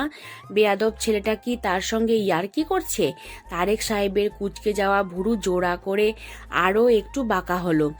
পরপর সে যথাযথ গম্ভীর কণ্ঠে শুধালো, তুমি কি আমার সঙ্গে রসিকতা করছো হাসনাত? হাসনাত অদ্ভুত ভঙ্গিতে হাসল। তারেক সে গম্ভীর হয়ে সেদিকে তাকিয়ে রইল। ওর তাকানো বাকিরাও। বাবাকে তাকিয়ে দেখতে হলে হাসনাতের ফের গা ছাড়া প্রশ্ন। আমার বউকে দেখেছেন বাবা?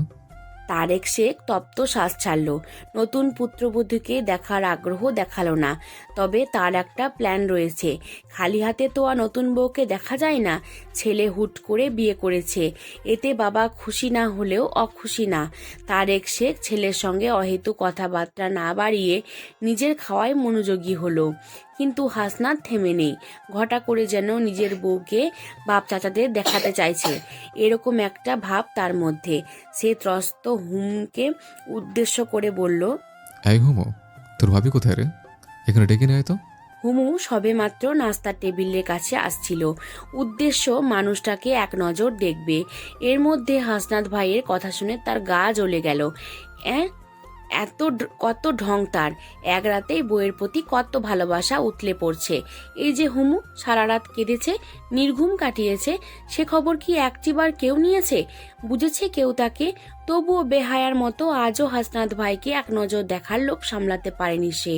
বিপর্যস্ত মন নিয়ে ছুটে এসেছে ঠিকই। নাস্তা তো ছিল আজ বাহানা মাত্র, কিন্তু এখানে না আসাই বোধহয় ভালো ছিল। এক চিমটিও তো মানুষটা তাকে বোঝেনি কখনো। উল্টো হিমুর দগ্ধ হৃদয়ে নুনের ছিটা দিয়েছে। হুমু ব্যাপক অনিচ্ছা আর মন খারাপ নিয়ে ওখান থেকে চলে যেতে নিল দোতলায়। এর মধ্যে তনুজা বলে দিল, ও হুমু, বৌমা রান্না ঘরে, তুই গিয়ে নিয়ে আয় তো মেয়েটাকে। মার থেকে মাসির দরদ বেশি। মনে মনে বিড়বিড় করলো হুমু। মেয়েদিকে পুড়ছে আর মায়ের কি দরদ অন্য মেয়ের জন্য। হুমুর গা জ্বলে গেল আবারও। সে ত্রস্ত চাপা ক্রোধ নিয়ে রান্নাঘরে গেল। এতক্ষণে জমানো সবটুকু রাগ উগরে দিল রোদসীকে। খ্যাঁক খ্যাঁক করে বলল, এই মেয়ে, তোমাকে ডাকছে এইখানে? আচমকা হুমুর কথায় চমকে ওঠে রোদসী। ভয়ও পেল কিছুটা, তবুও নিজেকে অকপটে সামলে নিল মেয়েটা। হুমুর দিকে কিরকম করে তাকিয়ে রইল কিয়ৎক্ষণ, যা দেখে হুমু গটগট পায়ে ফের ফিরল উল্টো পথে। রোদসী কি বুঝে যেন মুচকি একটু হাসলো।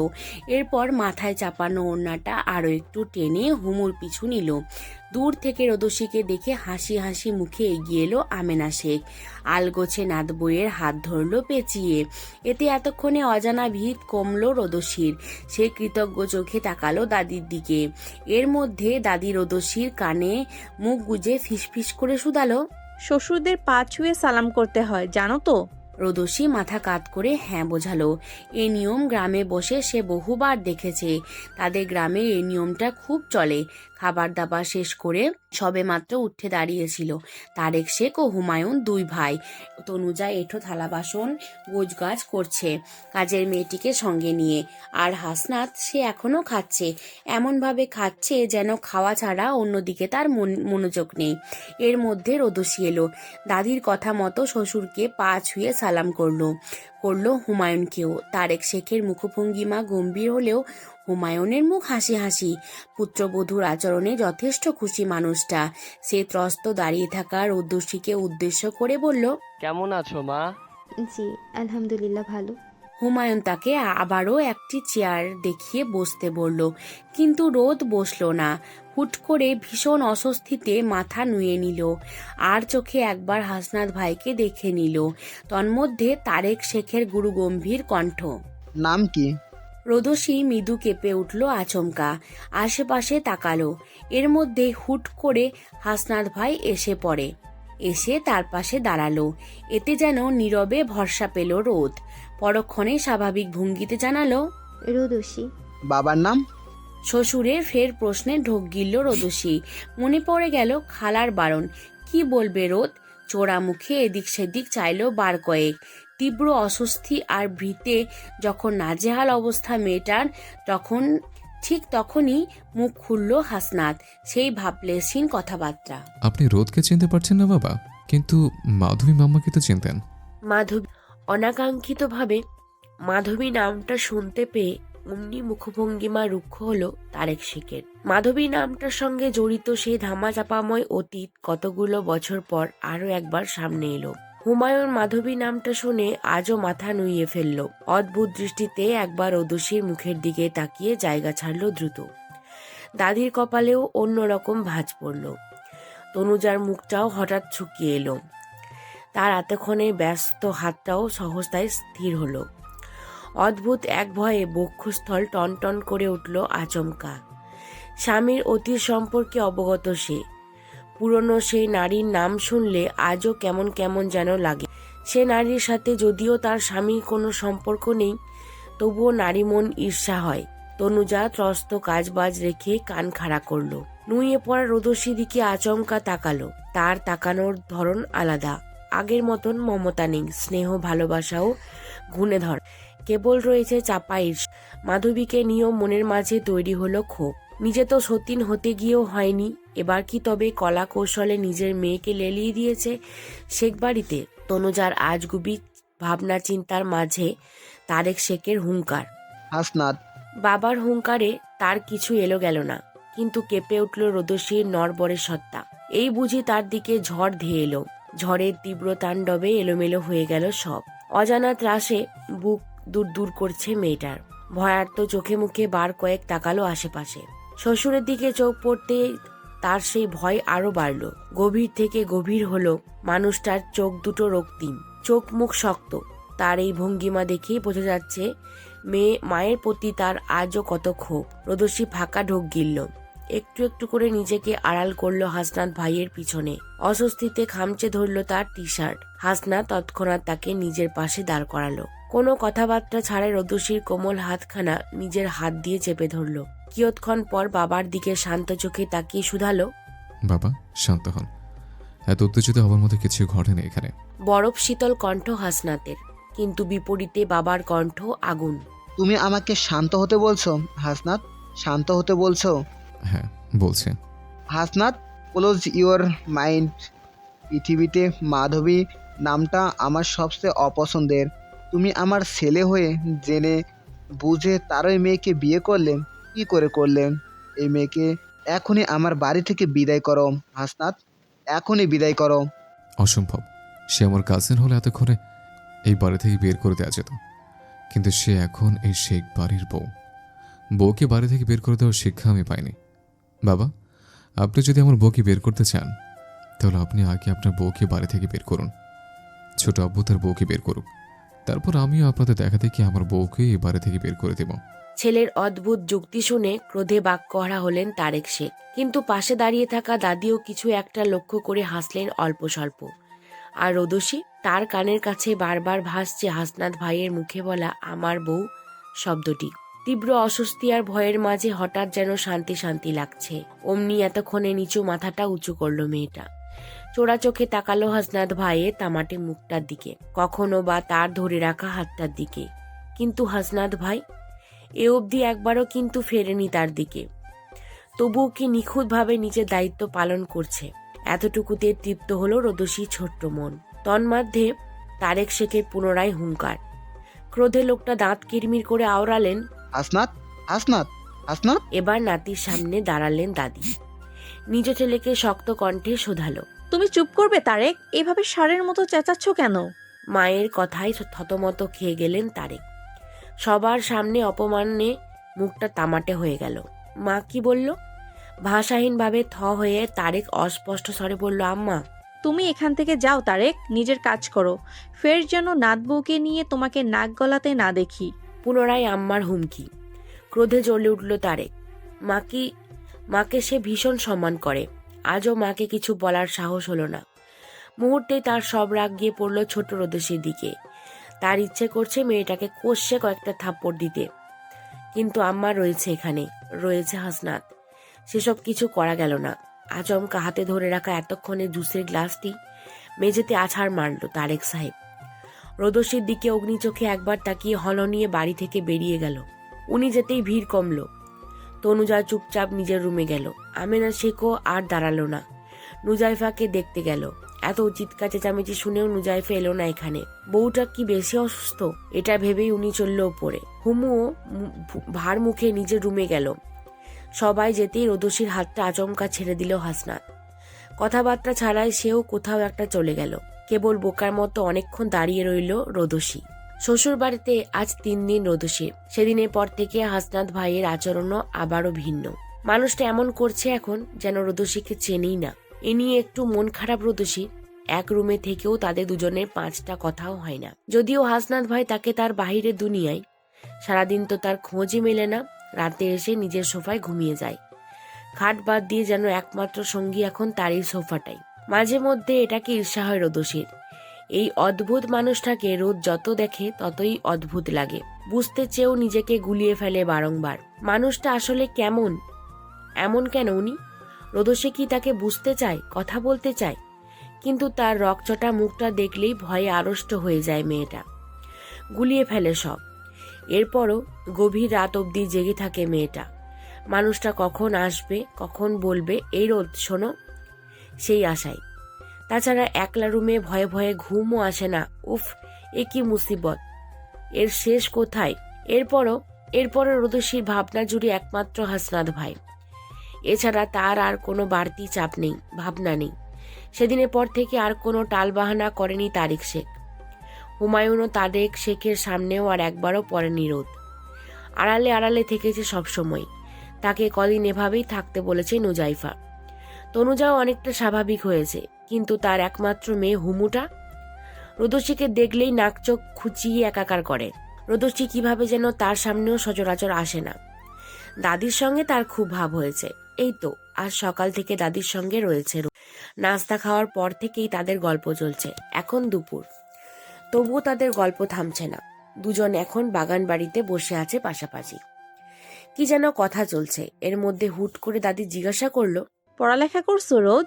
করছি, ম্যাট্রিক দিয়েছি এবার, এখনো ফলাফল প্রকাশ হয়নি। মৃদু কণ্ঠে জানালো রোদসী। দাদি আবারও জিজ্ঞাসা করলো, ফিউচার নিয়ে কিছু ভাবছো, পড়তে চাও? রোদসী রিনরিনে কণ্ঠে শুধালো, চাই। তুমি চাইলে সব হবে, এ নিয়ে মোটেও চিন্তা করো না রোদ।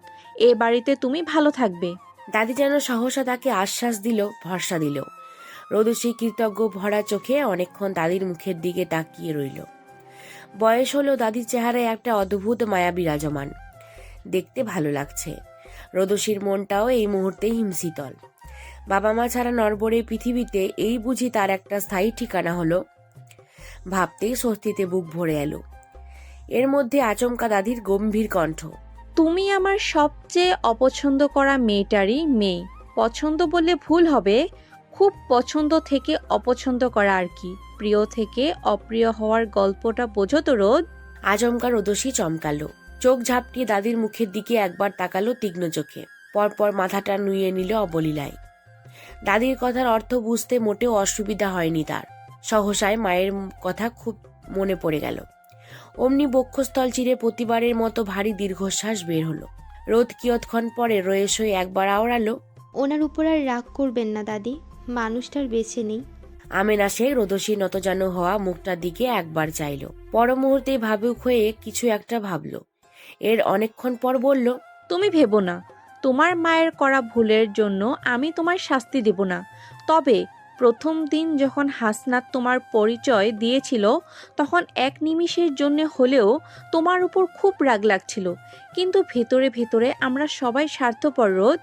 কখনো কখনো নিজেদের স্বার্থে আমরা স্বার্থপর হয়ে যাই। নিজেদের ঘোর শত্রুর সঙ্গেও আপোষ করি, রাগ ক্ষোভ ভুলে যাই। আপনিও কি স্বার্থপর দাদি? আপনার ভেতরে কি স্বার্থ লুকিয়ে আছে? অকপটে প্রশ্ন করে বসলো রোদসী। দাদি এ কথা বিপরীতে হাসল। এ হাসির ধরন ভিন্ন। রোদসী তার দিকে তীক্ষ্ণ চোখে তাকিয়ে রইল। এতে দাদির ঠোঁটের হাসি আরো গাঢ় হলো। উনি তৎক্ষণাৎ কিছু না বলে সময় নিল। এরপর বলল, তুমি যথেষ্ট বুদ্ধিমতী মেয়ে রোদ। তোমাকে আমার কিছু বলে দিতে হবে না, নিজেই বুঝবে। রোদসী এ কথার পিঠে আর কিছু বলল না। দাদির কথার ভিতর সুপ্ত রহস্য লুকিয়ে থাকলেও কিচ্ছুটি শোনার জন্য আগ্রহ দেখালো না। এতক্ষণ গল্পগুজব তাদের থেমে গেছে। দুজন নীরবে বসে আছেন, যেন নীরবতাকে তারা বেছে নিয়েছে। এক সময়ে নীরবতাকে ডিঙিয়ে দাদি কথা শুরু করলো। স্বামী সম্পর্কে কতটুকু জানো রোদ? রোদসী স্বাভাবিক ভঙ্গিতে জানালো, খুবই অল্প। এর আগে পিছিয়ে তাকে কখনো দেখেছো কি? দেখেছি কয়েকবার। মা থাকাকালীন হাসনাত ভাই মাঝে মধ্যে মাকে দেখতে যেত। তখন আমি খুব ছোট ছিলাম, তবুও বুঝতাম মা ওনাকে খুব স্নেহ করতেন, ভালোবাসতেন। মা মারা যাওয়ার পর থেকে তাকে অনেক বছর দেখিনি। লাস্ট সেবার দেখেছিলাম বাবা যখন মারা গেল। এর থেকে যতটুকু চিনেছে মনে হয়েছে উনি খুব ভালো মানুষ। তুমি তার অতীত জানো? রোদ মেয়েটা এবার মৃদু চমকালো, তার কপালে সূক্ষ্ম ভাঁজ পড়ল। পরপর আগ্রহণী দাদিকে পাল্টা প্রশ্ন করলো। ওনার অতীত আছে? আছে। কি? দাদি একটু দম নিল, নিজের ভেতর কথা সাজিয়ে শুরু করলো। রোদ, তুমি ওর দ্বিতীয় স্ত্রী। তুমি ছাড়াও একবার বড় আশায় বুক বেঁধেছিল হাসনাত। খুব ভালোবাসতো একটা মেয়েকে। মেয়েটার নাম ছিল মারজান। ওরা ক্লাসমেট ছিল। কলেজে পড়াকালীন সময় ওদের প্রেম হয়, ভালোবাসা হয়, এটা সবাই জানতো। এক সময় আমরাও মেনে নেই। এক পর্যায়ে অনার্স পড়াকালীন সময়ে বিয়ে হয় ওদের। খুব পাগলামি করে হাসনাত বিয়ে করেছিল মারজানকে। যেহেতু ওরা দুজনই স্টুডেন্ট ছিল, তাই বিয়ে হলেও ওরা দুজন যার যার বাড়িতে আলাদা থাকতো। মাঝে মধ্যে মারজান এ বাড়িতে এলে কিছুক্ষণ থেকে চলে যেত। দুই পরিবার এর মাঝে কথাও বলে রাখে ওদের লেখাপড়া শেষ হলে তবেই ধুমধাম করে আবার বিয়ে হবে। তারেকও খুব আয়োজন করে ছেলের বউকে নিয়ে আসবে ঘরে। এভাবে বছর যেন গেল। হাসনাত পড়ালেখার জন্য বাইরে গেল। হঠাৎ ওখান যেয়ে হাসনাত শুনতে পেল মারজান নতুন সম্পর্কে জড়িয়েছে। সেটা কার সাথে জানো রোদ? এটুকু বলে থামলো দাদি, লম্বা শ্বাস নিল। রোদসী চোখে পানি টলমল করছে, তবুও নিজেকে সামলে সে প্রশ্ন করলো। কার সঙ্গে? দাদি আবারও বলতে শুরু করলো। হাসনাতের এক বন্ধুর সঙ্গে। শুধু তাই নয়, ওদের দুজনের কিছু আপত্তিকর ছবি ভিডিও হাতে পড়ে। প্রথম নারীর এত বড় ধোঁকা ছেলেটা সহ্য করতে পারেনি। খুব ভেঙে পড়ল, মারজানকে ডিভোর্স দিয়ে দিল। এরপরই আমার দাদু ভাইটা নষ্ট হয়ে গেল রোদ। বিপদে পা দিল। বিদেশে একা একা ছিল, ইচ্ছে মতো নেশায় আসক্ত হয়। তারেক, বৌমা, আমরা তো একেবারে দিশেহারা হয়ে যাই। শত বলে কই আমি ওরে দেশে আনিয়েছি, কিন্তু ওর মনে নারী জাতিকে নিয়ে ক্ষোভ রয়েছে, ঘৃণা রয়েছে। এরপর যদিও মারজান বহুবার সবকিছু ঠিকঠাক করার চেষ্টা করেছে, কিন্তু হাসনাত তার দিকে ফিরেও তাকায়নি। বেঈমানদের সঙ্গে তার কোনো আপোষ নেই। হাসনাত খুব জেদি রোদ। এরপর কত চেষ্টা করেও আমরা ওকে বিয়ে করতে পারিনি। ওর বাজে নেশার অভ্যাসও ছাড়াতে পারিনি। বলতে বলতে কেঁদে উঠল আমেনা শেখ। তার বড় আদরে নাতি হাসনাত, খুব শখের। তার অতীত মনে পড়ে আজও দাদির বুক ভাঙে, কান্না পায়। দুঃখে ভরা হলো রোদসী ছোট্ট সত্তাটিও। হাসনাত ভাই বিবাহিত, তার আগেও আরও একজন নারী ছিল তার জীবনে। এতটুকু শুনে তার নারী মনে ঈর্ষা হলেও হাসনাত ভাইয়ের শেষ পরিণতির জন্য তার খারাপ লাগছে, ভীষণ খারাপ লাগছে। আহারে, মানুষটা কত ভালো ছিল, না জানি কত ভালোবাসতো মেয়েটাকে। এরপরও মেয়েটা তাকে এমন বাজেভাবে ঠকালো। রোদসীর মায়া হলো হাসনাত ভাইয়ের জন্য। সে দুঃখী, তাই নতুন করে কারো দুঃখের গল্প শুনলেই তার কান্না পায়, যন্ত্রণা হয় বুকে। আর যন্ত্রণাগুলো একটু বেশি হচ্ছে। কেন হচ্ছে, কিসের এত ব্যথা তার, এর উত্তর জানে না রোদ। সে নিঃশব্দে কাঁদছে, যা দেখে আমেনা শেখ নিজেকে সামলে আবারও করুণ কণ্ঠে শুধালো। তুমি ওর জীবনে দ্বিতীয় নারী বলে কষ্ট পাচ্ছ রোদ? আমার কথা শুনে খারাপ লাগছে তোমার? আমাদের হাসনাত ছন্ন ছাড়া বখাটে হলেও ছেলে হিসেবে মন্দ নয়। ও নারীদের ঘৃণা করলেও ও অসম্মানও করে না। রোদসী কিছু বলল না, নির্বাক ভঙ্গিতে শূন্য দৃষ্টিতে তাকিয়ে রইল সামনের বাগানটায়। দাদি মেয়েটাকে সময় দিল। এর অনেকক্ষণ পর রোদসীর একটি হাত ধরে কাকুতি ভরা কণ্ঠে বলল, একবার সব ঠিকঠাক করা যায় না রোদ? তুমি পারবে কি সব ঠিক করতে? দিবে কি আমার হাসনাত ভাইটাকে একটু ভালোবাসা? ওর ভাঙাচোরা হৃদয়কে আরেকবার প্রলেপ দেওয়ার যায় না রোদ? রোদসী এতক্ষণ পর স্বাভাবিক হলো, কি মনে করে যেন হাসলো। এরপর দাদির দিকে তাকিয়ে উচ্ছ্বাস ভরা গলায় নতুন করে বলল, আমি কিন্তু আপনার পেছনের স্বার্থটা ধরে ফেলেছি দাদি। আমি চেষ্টা করব, ভীষণ চেষ্টা করব। আমিও প্রমাণ করব সব নারী এক নয়। আমি রোদসী বললাম, আমি হাসনাত ভাইয়ের অগোছালো জীবন গুছিয়ে দেব, ভালোবাসা মায়া দিয়ে রাঙিয়ে দেব তার ধূসর জীবন। আমেনা শেখ আবেগে আপ্লুত হয়ে রোদসীকে জড়িয়ে ধরল। ছলো ছলো চোখে ভেজা কণ্ঠে পর মুহূর্তেই শুধালো, তুমি খুব বুদ্ধিমতী মেয়ে দাদুমণি। তোমাকে আমার ভীষণ পছন্দ হয়েছে, ভীষণ। রোদসী মৃদু হাসল। দাদি কিয়ৎক্ষণ পর তাকে ছাড়ল, বলল, আমি একটু একা থাকবো এখন, তুমি ভেতরে যাও রোদ। রোদসী আর কথা বাড়ল না। গা ঝাড়া দিয়ে উঠে দাঁড়ালো। আর কথাবার্তা ছাড়াই চঞ্চল পায়ে শেখ বাড়ির ভেতরে আসলো। তার সেই দুরন্ত পা থামলো হাসনাত ভাইয়ের রুমে এসে। দুপুরে রোদে ঢাকা ঘরটির একটি কোণে হাসনাত গভীর ঘুমে। খাটে শুয়ে হাত পা ছড়িয়ে থাকা তার প্রশান্ত চেহারার দিকে রোদস্যির মনে উকি দিল চিন্তা। কখন এলো উনি? সকাল থেকে একবারও চোখে পড়েনি তাকে। হঠাৎ এই ভাবতে থাকা কাঙ্ক্ষিত মানুষটিকে সামনে পেয়ে লজ্জায় গাল দুটো লাল হয়ে উঠল মেয়েটির। দুরু দুরু বুকে সে আস্তে ধীরে হাসনাত ভাইয়ের পাশে এসে দাঁড়ালো। কিছুক্ষণ এক দৃষ্টিতে তাকিয়ে রইল তার তামাটে মুখের দিকে। গাল ভর্তি দাড়িগুলো বেশ বড় হয়েছে, মনে হচ্ছে বেশ কিছুদিন শেভ করেনি, কিন্তু তাও তাকে বিশেষভাবে আকর্ষণীয় লাগছে। হঠাৎ রোদসির মধ্যে অদ্ভুত একটি ইচ্ছা জাগলো, একটিবার দাড়িগুলো ছুঁয়ে দেখতে। সে অমনি আনমনে হাত বাড়িয়ে আলতোভাবে ছুঁয়ে দিল হাসনাত ভাইয়ের গাল আর থুতনির লোলটা। কপালের এলোমেলো চুলগুলো দেখে তার মনে আবারও ভালোবাসার এক ঝলক জাগলো। ষোড়শী হৃদয়ে চঞ্চল মেয়েটা অমনি হলো টালমাটাল। আগে পিছে কিছু না ভেবে অমনি আগ বাড়িয়ে ভালোবাসার হাতটি বাড়িয়ে দিল হাসনাত ভাইয়ের কপালে। আচমকা তার সে হাতটি ধরে ফেললো হাসনাত ভাই। চোখ বন্ধ করেই সে গভীর কণ্ঠে শুধালো, কি ব্যাপার? লুকিয়ে লুকিয়ে জামাইকে আদর করতে চেয়েছো মেয়ে? রোদসী ধরা পড়া চোরের মতো উসখুস করতে শুরু করলো। হাত মোচড়ামুচড়ি করে আমতা আমতা করছে ভয়ে। আমি আদরটা করলাম কখন আপনাকে? নিশ্চয়ই করতে, চুমুটুমু খেতে। ভাগ্যিস পারোনি, তার আগে আমি ধরে ফেলেছি। ছি মেয়ে, তুমি এত অসভ্য। দিন দুপুরে এসে ঘুমন্ত একটা অসহায় পুরুষের ইজ্জত হাতাতে চাইছ। তোমার সঙ্গে এক রুমে থাকাটা তো আমার জন্য রিস্ক হয়ে। এই মেয়ে, সত্যি করে বলো, এই কদিন আমার ঘুমের সুযোগ নিয়ে তুমি কি কি করছো আমার সঙ্গে? ঘুম ঘুম জড়ানো কণ্ঠে হাসনাত ভাইয়ের আজগুবি কথা শুনে বেককল হয়ে দাঁড়িয়ে রইল রোদ। কি বলছে মানুষটা? ছি, ভাবতেই লজ্জা আড়ষ্ট হলো রোদসী। কিয়ৎক্ষণ পর তার হাতটি ছেড়ে দিল হাসনাত। অন্য কাতে শুয়ে আগের ন্যায় চোখ বন্ধ করেই বলল, ঘুমের মধ্যে আমাকে বিরক্ত করেছিলে কেন? কি চাই? আমার ঘুমের সঙ্গে তোমার কি শত্রুতা? অমনি রোদসী খেপে গেল, কোমরে হাত দিয়ে বলল, এই দুপুরবেলা আপনি ঘুমাচ্ছেন কেন হাসনাত ভাই? তাহলে কখন ঘুমাবো? রাতের বেলা তুমি আমাকে ঘুমোতে দিচ্ছ নাকি? হাসনাত ভাইয়ের কথার ঘোর বিস্মিত হলেন রোদসী।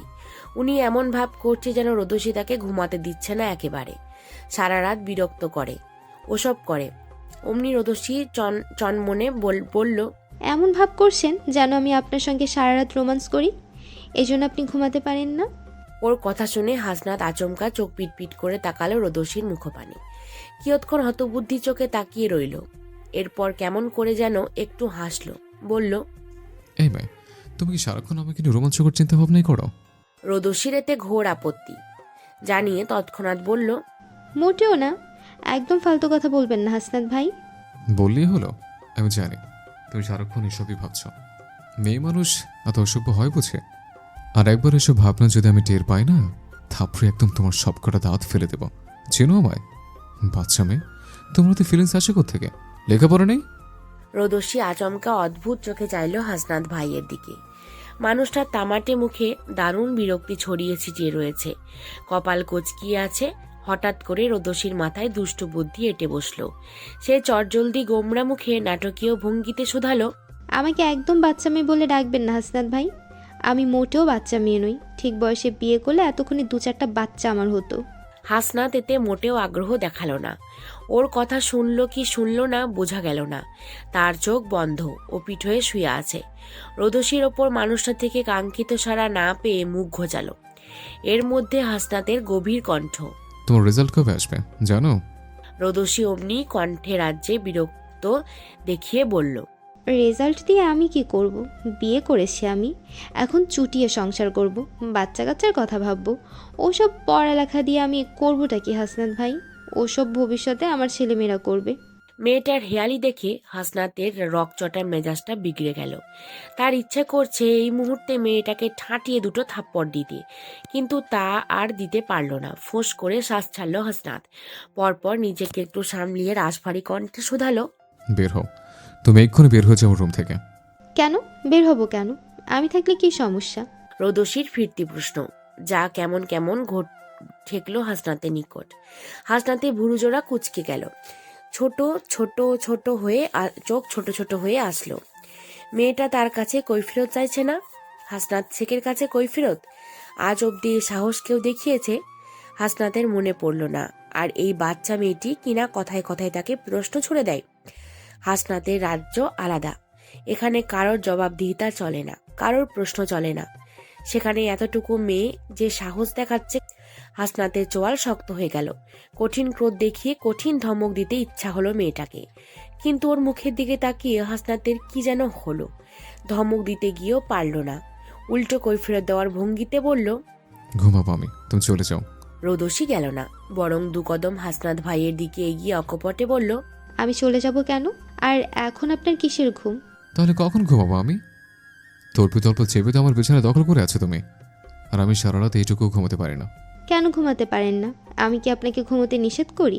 খাটে শুতেও তো কখনো নিষেধ করিনি। আপনার সমস্যা যখন আপনি না ঘুমালে না ঘুমাবেন, কিন্তু এখন এই ভর দুপুরে কোনো ঘুমটুম হবে না। No never. এখন কিসের ঘুম? আপনার কোনো কাজ কাম নেই হাসনাত ভাই? না, নেই, আমি কোনো কাজকাম করি না। একরাশ বিরক্তি আর হেয়ালি দেখে উত্তর দিল হাসনাত। রোদসী আবারও প্রশ্ন, কাজ নেই কেন? এত বড় ছেলে হয়ে বাপের ঘাড়ে বসে খাচ্ছেন আপনি? লজ্জা করে না? হাসনাত এবার তীক্ষ্ণ চোখে তাকালো রোদসীর মুখের দিকে। ছোটখাটো গোলগাল মুখে এখনো বাচ্চা বাচ্চা ভাব। সেই মেয়েটা তাকে কথা শোনাচ্ছে। হাসনাত আচমকা অদ্ভুত ভঙ্গিতে হাসল। অনেকক্ষণ পর রসিকতার স্বরে বলল, লজ্জা কিসের? বাপেরটাই তো খাই। বাপের অত টাকা আমি রাখলে কে খাবে? আর কে আছে ওদের? রোদসী ভাবুক হয়ে কিছু একটা ভাবল। সেইভাবেই হঠাৎ সরল গলায় জিজ্ঞাসা করলো, আপনাদের অনেক টাকা হাসনাত ভাই? হুম। হাসনা ছোট্ট করে জবাব দিল, কিন্তু তার কণ্ঠে ছিল গাঢ় দাম্ভিকতা। রোদসী আর কিছু বলল না। এর মধ্যে হাসনাত একবারই গল্প করার মতো করে বলল, জানো রোদ, মাঝে মধ্যে যখন আমি জেলে যাই তখন আমার খুব আনন্দ লাগে। ঠান্ডার ওসিরে এসে আমি গাড়িতে করে নিয়ে যাই, সারাক্ষণ স্যার স্যার বলে ডাকে, শুনতেও ভালো লাগে। আবার থানায় নিয়েও আদর আপ্যায়ন আছে, খাবার দাবারও ভালো দেয়। রোদসী তাৎক্ষণিক চরম বিস্মিত কণ্ঠে আওড়ালো, কি? আপনি জেলেও যান? জেলেও থাকেন? হাসনাত মেয়েটার সেই উদ্বিগ্নতা মাছি তাড়াবার মতন করে তাড়িয়ে দিল। হাত নেড়ে নেড়ে বলল, ইডিয়েট, আমি জেলে থাকবো কেন? রোদসী আমতা আমতা করে বলল, আপনিই তো বললেন আপনি মাঝে মধ্যে নাকি জেলে যান। হ্যাঁ যাই তো, কিন্তু 2-1 ঘন্টার বেশি থাকিনি কখনো। বাবা টাকা দিয়ে ছাড়িয়ে আনেন। জানো রোদ, টাকা থাকলে আজকাল জেলখানায় বিলাসবহুল জীবন কাটানো যায়। আজকাল দুনিয়ায় টাকার মূল্য মানুষের থেকেও বেশি। তা ঠিক বলছেন, কিন্তু আপনি জেলে যেতেন কেন হাসনাত ভাই? মনের তীব্র খচখচানি নিয়ে জানতে চাইল রোদ। হাসনাত ভাই কি কি অপরাধ করে, উনি কি গুন্ডামিও করে নাকি? এ নিয়ে রোদ কিশোরী হৃদয়ে দারুণ কৌতূহল। জানতে ইচ্ছা করে খুব করে। মানুষটা কি উত্তর দিবে? বেশিক্ষণ অপেক্ষা করতে হলো না রোদসীকে। এর মধ্যে হাসনাত জানালো, রাস্তাঘাটে আসে কিছু নেতারা, মেয়েদের খুব বিরক্ত করে, এছাড়াও নানান কাহিনী করে। ওদের মাঝে মধ্যে মাত্রার দেওয়া লাগে। রোদসী এতক্ষণ পর স্বস্তি পেল। মানুষটা একটু উগ্র হলেও মেয়েদের সম্মান করে, এটাই সবচেয়ে ভালো লাগে রোদের নিকট। রোদ আর দাঁড়ালো না ওখানে, রুম থেকে যেতে যেতে বলল, আপনি ঘুমান, আমি একটু শাশুড়ির কাছ থেকে ঘুরে আসি। হাসনাত জবাব দিল না কোনো, বরং সে রোদসীর মুখে বলা শাশুড়ি ডাকটা বারবার আওড়ালো। শাশুড়ি, শাশুড়ি। রোদ বের হয়ে গেছে ইতিমধ্যে রুম থেকে, ওপাশ থেকে দরজা চাপিয়ে দিচ্ছে। এর মধ্যে হাসনাত গভীর কণ্ঠে ডাকলো, মেয়ে শোনো। রোদসী চলন্তপা থেমে গেল। সে অবাক হয়ে তাকালো হাসনাত ভাইয়ের দিকে, একরাশ কৌতূহল দেখিয়ে বলল, কি? 2টোর সময় আমাকে ডেকে দিও। কেন? একজনকে মারতে হবে। হাসনাতে সোজাসাপটে জবাব। রোদসী চমকালো, বিস্মিত ভরা কণ্ঠে শুধালো, কি? হাসনাত এরপর আর আগ্রহ দেখালো না। বন্ধুদের মেইলি কেস, এসব তার রোদসীকে বলতে ইচ্ছা হলো না। সে চোখ বন্ধ করে নিল অবলীলায়। হাত দিয়ে মাথা চুল টানছে, মাথাটা ধরেছে খুব। রোদার কোথাও গেল না, পুনরায় দরজা ডিঙিয়ে রুমে ঢুকলো। সরাসরি দাঁড়ালো হাসনাত ভাইয়ের সামনে। এরপর মানুষটাকে আগাগোড়া একবার পরখ করলো। হাসনাত ভাইয়ের ক্লান্ত ভরা অধর দেখে নিজেকে দমিয়ে নিল মেয়েটা। সেই সঙ্গে ভুলে গেল নিজের কৌতূহল হাজারখানেক প্রশ্ন। বরং সে মায়া ভরা কণ্ঠে জানতে চাইল, মাথা ধরেছে আপনার? হাসনা জবাব দিল না কোনো। রোদসী আবারও মিনমিন করে বলল, আমি মাথায় হাত বুলিয়ে দিই। হাসনাত এবারও কিছু বলল না। রোদসী সাহস করে নিজের কোমল হাতখানা বাড়িয়ে দিল হাসনাত ভাইয়ের কপালে। আস্তে ধীরে হাতের 5 আঙুলে ডগা ভরে দিল হাসনাত ভাইয়ের অগাছালো লম্বা চুলের মাঝে। হাসনাত মৃদু চমকালো এতে। তড়াক করে চোখ খুলে তাকালো রোদসীর গোলগাল মুখপানে। মেয়েটার মুখ হাসি হাসি, পরম মমতার যত্ন নিয়ে ধীরে ধীরে হাত বোলাচ্ছে সে। হাসনাত কিছু বলতে পারল না, ওর মুখের দিকে তাকিয়েও থাকতে পারল না। ছেলেটা আবারও আনচান আনচান বুকে চোখ বন্ধ করে নিল। আচমকা চোখের সামনে ভেসে উঠল কিছু অতীত, কিছু ছলনা। অমনি এতক্ষণে শান্ত ছেলেটা অশান্ত হয়ে উঠল। রোদসীর বাড়ন্ত হাতটা ঝটিকা দিয়ে সরিয়ে দিল। থমকে উঠল। এই বে, get out, get out, get out of my room right now. Rodoshi এতে বিশেষ একটা চমকালো না, বরং সে মুচকি হাসলো। নিঃশব্দে ওখান থেকে উঠে দাঁড়ালো, সরে গেল। মেয়েটা যেন অবলীলায় পড়ে নিয়েছে হাসনাত ভাইকে। যদিও সে সেরকম প্রস্তুতি নিয়েই মানুষটার কাছে এসেছিল, কেননা তার সঙ্গে বারবার এরকমই হবে, এরকমটাই হওয়ার।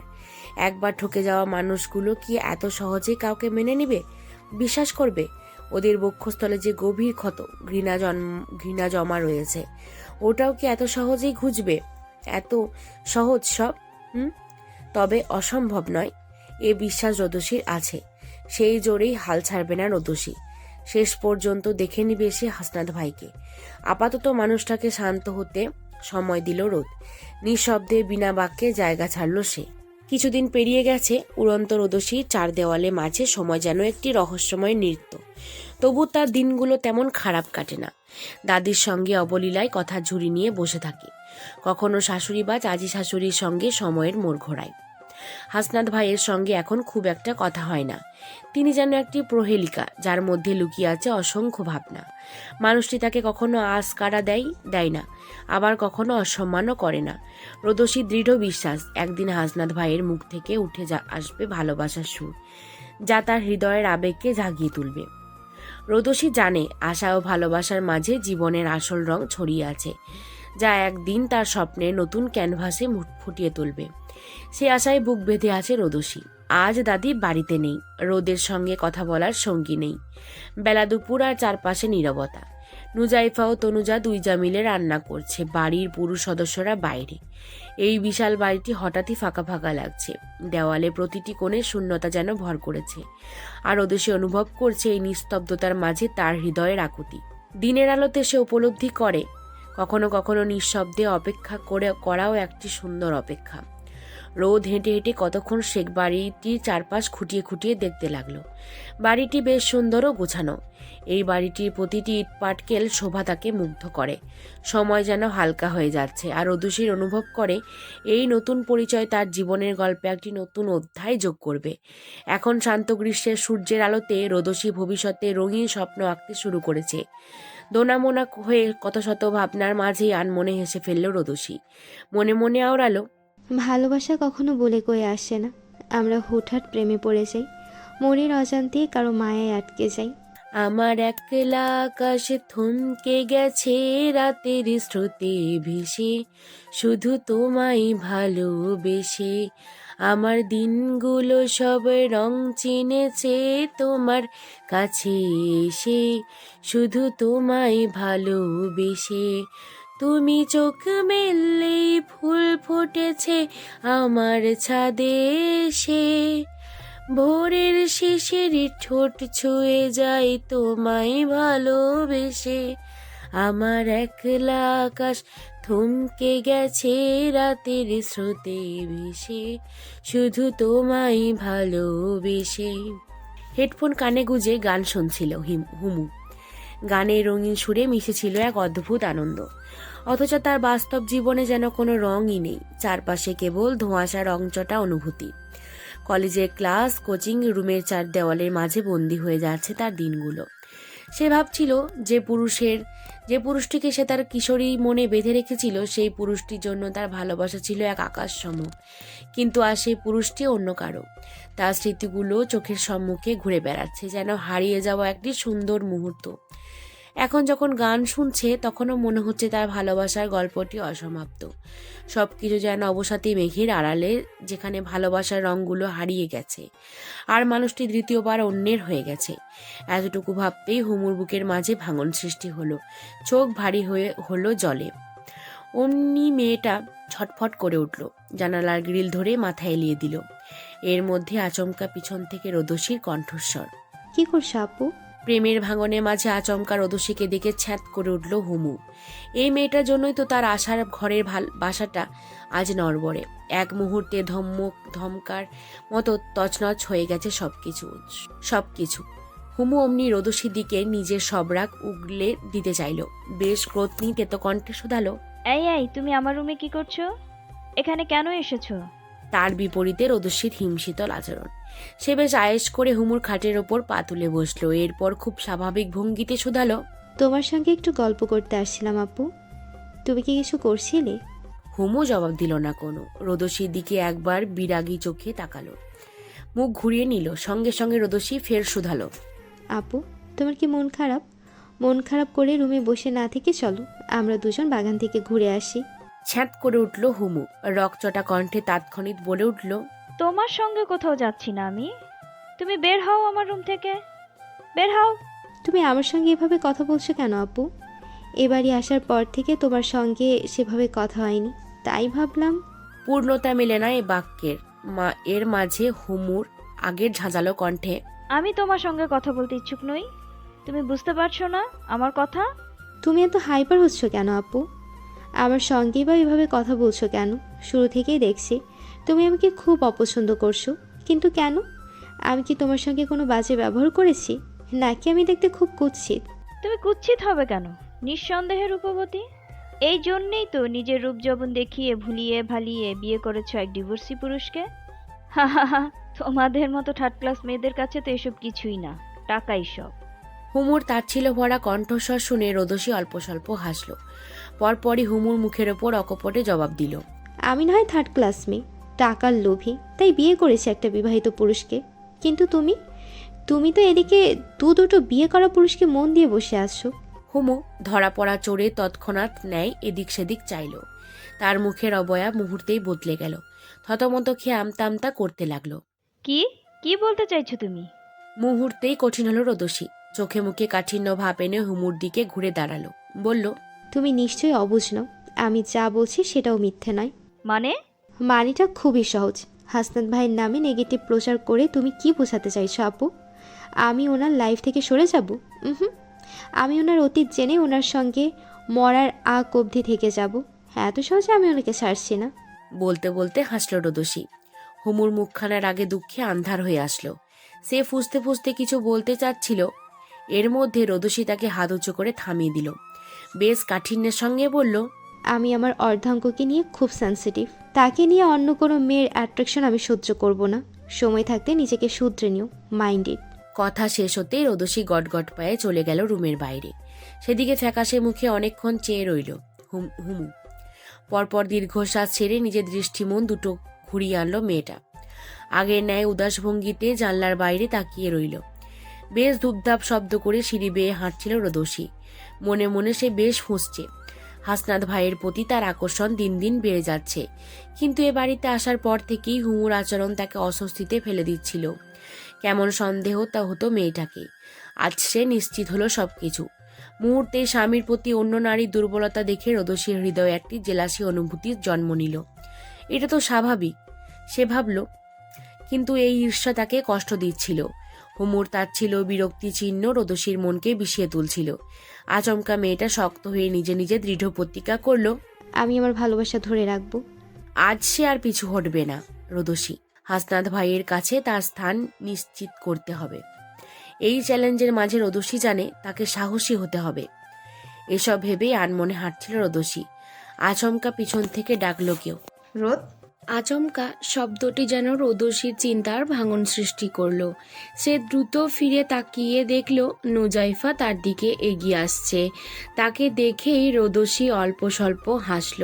বরাবরের মতো বলল, কিছু বলবেন শাশুড়ি? নুজাইফা চটজলদি ওর কাছে এগিয়ে আসলো। আলতো হাতে কান টেনে দিয়ে বলল, মারবো এক থাপ্পড়। তুই কি আমার সারাক্ষণ শাশুড়ি বলে ডাকবি, মা ডাকবি না? তুমি আমার শাশুড়ি মানে শাশুড়ি। তুমি মা হলে আমার জামাই আমার ভাই হয়ে যাবে। একটা মাত্র জামাই আমার, তাকে নিয়ে এরকম রিস্ক আমি নিব না। কথা শেষ করে রোদসী আলগোছে নিজেকে ছাড়িয়ে নিল। হাঁটতে শুরু করলো নিজের রুমের দিকে। নুজাইফা শেখ বেককল হয়ে সেদিকে তাকিয়ে রইল কতক্ষণ। কি বলে গেল মেয়েটা? রোদ যে এত দুষ্টু সে ভাবতেই পারেনি। প্রথম প্রথম ভীষণ শান্তশিষ্ট মনে হচ্ছিল মেয়েটাকে, কিন্তু এখন ভাবতেই ঠোঁট এলিয়ে হাসল নুজাইফা। ফের রোদসীকে উদ্দেশ্য করে ডাকলো, বাদর, কই যাচ্ছিস? এদিকে আয়। রোদসী দাঁড়ালো, কণ্ঠে রাজ্যের ব্যস্ততা দেখিয়ে বলল, আপনার ছেলেকে একবার কল করব শাশুড়ি, আপনি কিছু বলবেন? কল পরে করিস, আগে তুই আমার সঙ্গে আয়। বলতে বলতে হাসি হাসি মুখে রোদসীর হাত ধরল নুজাইফা শেখ। হাত ধরে সেভাবেই নিয়ে গেল নিজের রুমে। এরপর আলমারি থেকে কিছু শাড়ি আর কিছু গয়না রোদসীর হাতে দিয়ে বলল, এগুলো তোর, দেখ পছন্দ হয়। রোদসী বেশ উচ্ছ্বাস নিয়ে খুঁটিয়ে খুঁটিয়ে দেখল সবটা। শাড়ি ও গহনাগুলো ভীষণ সুন্দর, নজর কাড়া। রোদের ছোট্ট এই জীবনে এত সুন্দর জিনিস পায়নি কখনো। মা মরার পর এত আদর করে কেউ কখনো তাকে কিছু দেয়নি। খালার থেকে অনাকাঙ্ক্ষিতভাবে এত সুন্দর উপহার পেয়ে আবেগে আপ্লুত কিশোরী মন। সে তাৎক্ষণিক অশ্রু টলমল চোখে জানালো, খুব সুন্দর, আমার এগুলো খুব খুব পছন্দ হয়েছে শাশুড়ি। নুজাইফা আদুরে হাতে ওর গাল টেনে দিল, চোখের কার্নিশে জমা জলটুকুও মুছে দিল অবলীলায়। এরপর আদুরে সুরে বলল, গোসল করে এর ভেতর থেকে তোর পছন্দ মতো একটা শাড়ি পরিস আজ। রোদসী দুপাশে মাথা ঝাঁকিয়ে জানালো। আচ্ছা। মুখে সম্মতি জানালেও আজ দুপুরে তার আর শাড়ি পরতে ইচ্ছা হলো না। হাসনাত ভাই এখনো বাসায় ফেরেনি, ভালো লাগছে না তার। কখন আসবে উনি? অপেক্ষা করতে করতে সারাটা দিন হাঁসফাঁস করে কাটিয়েছে রোদসী। আচমকা তার ইচ্ছে জাগলো, আচ্ছা হাসনাত ভাইয়ের নামে একটা শাড়ি পরা যায় না আজ? যায় না। চোখে গাঢ় কাজল টেনে, ঠোঁটে হালকা লিপস্টিক, কপালে ছোট্ট টিপ দিয়ে চুলগুলোকে বেলি ফুলে সাজানো যাবে না কেন? অবশ্যই যায়। রোদসীর অমনি ইচ্ছা হলো খুব আজ হাসনাত ভাইয়ের নামে নিজেকে রাঙাতে। সেইভাবে মেয়েটা শাড়ি চুড়ি সব বের করে একাকার করলো। খুব যত্ন নিয়ে আকাশি রঙের শাড়িতে নিজেকে রাঙাতে ব্যস্ত হয়ে পড়ল।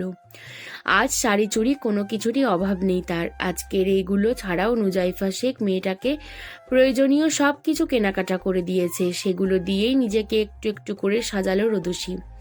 সঙ্গে শাশুড়ির দেওয়া সোনার গহনাগুলোও পড়েছে। সবটা ঠিকঠাক ভাবে হলেও বিপত্তি বাজলো নেকলেসে লক আটকাতে গিয়ে। হাত পিছনে নিয়ে বারবার চেষ্টা করেও ব্যর্থ হচ্ছে রোদসী। আচমকা তার পিছে এসে দাঁড়ালো হাসনাত। হুট করে কথাবার্তা ছাড়াই ভীষণ যত্ন নিয়ে রোদসীর নেকলেসের লকটা আটকাতে মনোযোগী হলো। রোদসী মৃদু চমকালো, অস্পষ্ট সুরে শুধালো, আপনি? হাসনাত জবাব দিল না তৎক্ষণাৎ। রোদসীর ছোট ছোট উড়ন্ত চুলগুলো কানের পাশটায় গুজে দিল। মানুষটা কোমল স্পর্শে রোদসী কেঁপে কেঁপে উঠল অনুভূতির জোয়ারে। হাসনাতের বিরক্ত হলো কিঞ্চিত, এত নড়ছে কেন মেয়েটা? সে ত্রস্ত রোদসীর আরও একটু কাছে আসলো। নেকলেসের লকটাতে চুল আটকেছে। হাসনাত ভাই অপটু হাতে সেগুলো ছাড়ানোর চেষ্টা করছে, কিন্তু রোদসী কি আর নীরব থাকতে পারছে? তার কাঁপাকাঁপি দ্বিগুণ হলো। কাজে ব্যাহত হওয়াতে আচমকা হাসনাত ভাই ধমকে উঠল, এই মেয়ে এত নড়ছো কেন? বলতে বলতে দুজনের মাঝখানে থাকা দূরত্বটুকু ঘুচিয়ে দিল হাসনাত। মাথা নিচু করে ঝুঁকলো রোদসীর ঘাড়ের দিকে। আচমকা হাসনাত ভাইকে নিজের এতটা কাছে আসার ফলে রোদসীর হৃদয়টা এক অদ্ভুত উন্মাদনায় ভরে গেল। তার নিঃশ্বাসের মৃদু শব্দ যেন শিরশিরে বাতাসের মতো রোদসীর পিঠে লাগছিল। সেই অনুভূতি এক নতুন আবেশ তৈরি করছিল, যেন তার শরীরে প্রতিটি রন্ধে রন্ধে একটি তীব্র জাগরণ ঘটছে। মুহূর্তটা যেন থমকে গেছে সব। চারপাশের পৃথিবী এক নতুন মুহূর্তের জন্য অদৃশ্য হয়ে গেছে। রোদসীর এতক্ষণে নড়াচড়াও থেমে গিয়েছে। রোদসী অনুভব করলো হাসনাত ভাইয়ের নিকটতা তার জন্য এক বিশেষ কিছু। বুকের ভেতর ক্ষণে ক্ষণে অজানা অনুভূতি তরঙ্গ খেলে যাচ্ছে, যেন স্বপ্নের সুরে হারিয়ে যেতে চাইছে সব। আচমকা ষোড়শী হৃদয়টাও ব্যাকুল হয়ে উঠল। মনে হচ্ছে সারা জীবন অপেক্ষা করে থাকা এক অবিশ্বাস্য মুহূর্তের সাক্ষী হয়ে আছে সে। এমন এক মুহূর্ত যেখানে শুধুমাত্র তারা দুজন, একটি নিঃশ্বাস, একটি চাহনি এবং অনন্ত সম্ভাবনা। রোদসী যেন অনুভব করলো এই মুহূর্তের জন্য তার সাজসজ্জা, গহনা এবং শাড়ি সবকিছু সার্থক হয়ে উঠেছে। তার মুখে লিপস্টিকের হালকা ছোঁয়া, ঠোঁটে গাঢ় কাজল সাবধানীভাবে রাঙানো, যেন হাসনাতে চোখে পড়ার জন্য অপেক্ষা করছে। অমনি রোদসীর ভেতরটায় টালমাটাল অনুভূতি হলো। আনন্দ উদ্বেগের মিশ্রণ, একদিকে উন্মাদনা, অন্যদিকে শিহরণ। রোদসী বুঝতে পারল ভালোবাসার এই প্রথম আঁচড় তার জীবনে নতুন। এমন মুহূর্তে যেখানে আবেগে তরঙ্গ তাকে ভাসিয়ে নিয়ে যাচ্ছে, আর হাসনাত ভাইয়ের সঙ্গেই নিকটতার অনুভূতি তার হৃদয়ে একটি অমলিন স্মৃতি হয়ে থাকবে। মানুষটার প্রথম স্পর্শ অনুভব করে আনমনে হাসল রোদসী, মৃদু কণ্ঠে শুধালো, আর নড়বো না হাসনাত ভাই। হাসনাত অদ্ভুত দৃষ্টিতে একবার তাকালো। অনুভূতিতে টইটম্বুর হওয়া রোদসী স্নিগ্ধ মুখটাতে। তারপর কি যে হলো হাসনাত ভাইয়ের! আচমকা রোদসীর পিছন থেকে সরে গেল মানুষটা। রোদসী অমনি এদিক সেদিক তাকিয়ে নিজেকে সামলে নিল নিজের নাজেহাল অবস্থার জন্য। হাসনাত ভাইয়ের সামনে লজ্জাও পেল সে। এরপরও নিজেকে শুধরে গাঁইগুই করে রোদসী কথা শুরু করলো। কখন এলেন? মেয়েটার সে প্রশ্ন অগ্রাহ্য করে হাসনাত নিজের হাতের ঘড়িটি খুলতে খুলতে বলল, শাড়িতে তোমায় খুব সুন্দর লাগছে। রোদসী লজ্জা পেল কিঞ্চিত, মাথা নত করে নিল আচমকা, মিনমিন করে বলল, আপনার জন্যই পড়েছিলাম। হাসনাত ভাই তৎক্ষণাৎ এক পলক তাকালো রোদসীর দিকে, ভ্রু নাচিয়ে গম্ভীর কণ্ঠে বলল, কেন তুমি কি শাড়ি পরে আমায় ইমপ্রেস করতে চাইছো? ভালোবাসতে চাইছি।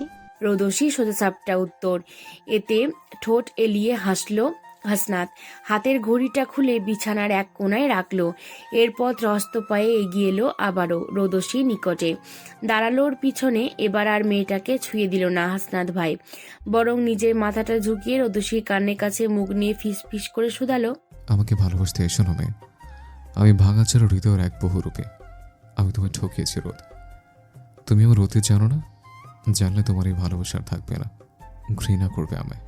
রোদসী মৃদু হাসলো, মৃদু আওয়াজে আওড়ালো, আপনাকে ঘৃণা করার সাধ্য আমার নেই। আপনার কি মনে হয় হাসনাত ভাই, আমি কিছু জানি না? হাসনাত ভাই এবার আলগোচে রোদসীর সামনে এসে দাঁড়ালো, ভ্রু উঁচিয়ে শুধালো, জানো, আমি সবটা জেনেই আপনাকে ভালোবাসতে চাই হাসনাত ভাই। বলতে বলতে হাসনাতের মুখের দিকে তাকালো রোদসী। হাসনাত কিছু বলল না আর। আনমনা হয়ে ত্রস্ত পকেট থেকে সিগারেট বের করে ধরালো।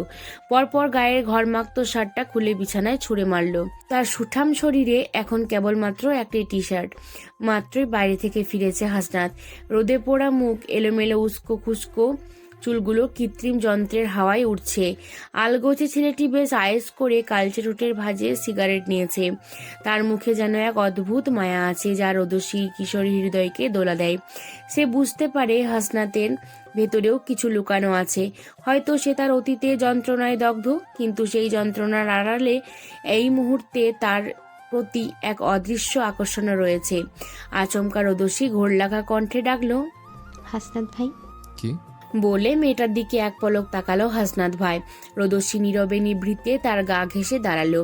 এক আকাশ সমান অধিকার নিয়ে হাসনাত ভাইয়ের হাতখানা ধরলো। হাসনাত আবারও ভ্রু উঁচিয়ে তাকালো রোদসীর মুখপানে। রোদসী এতে ঠোঁট এলিয়ে হাসলো।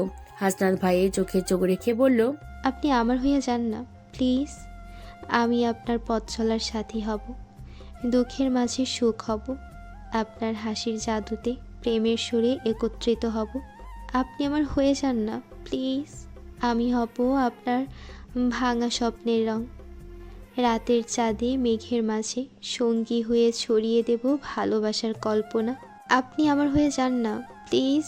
আমি হব আপনার মাথার উপরে তারা করা তারা, চাঁদের আলোয় স্বপ্নের খোঁজে আপনার হাতে হাত রেখে ভাঙা স্বপ্নের রঙে জীবন রাঙাবো। কত স্নিগ্ধ শোনালো এই আবদার, কত মোহ ভরা কণ্ঠস্বর। হাসনাতের ভেতরটা কেমন কেমন করে উঠল। সে দ্রুত ফোঁস করে শব্দ ছাড়ল, কিছু না বলে সিগারেটে লম্বা টান দিল।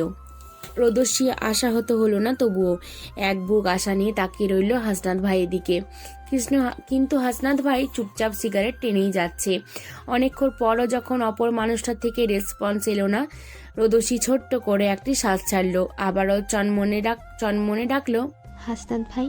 হাসনাত এবার আর সাড়া দিল না, প্রশ্নরত দৃষ্টিতে চাইল রোদসীর দিকে।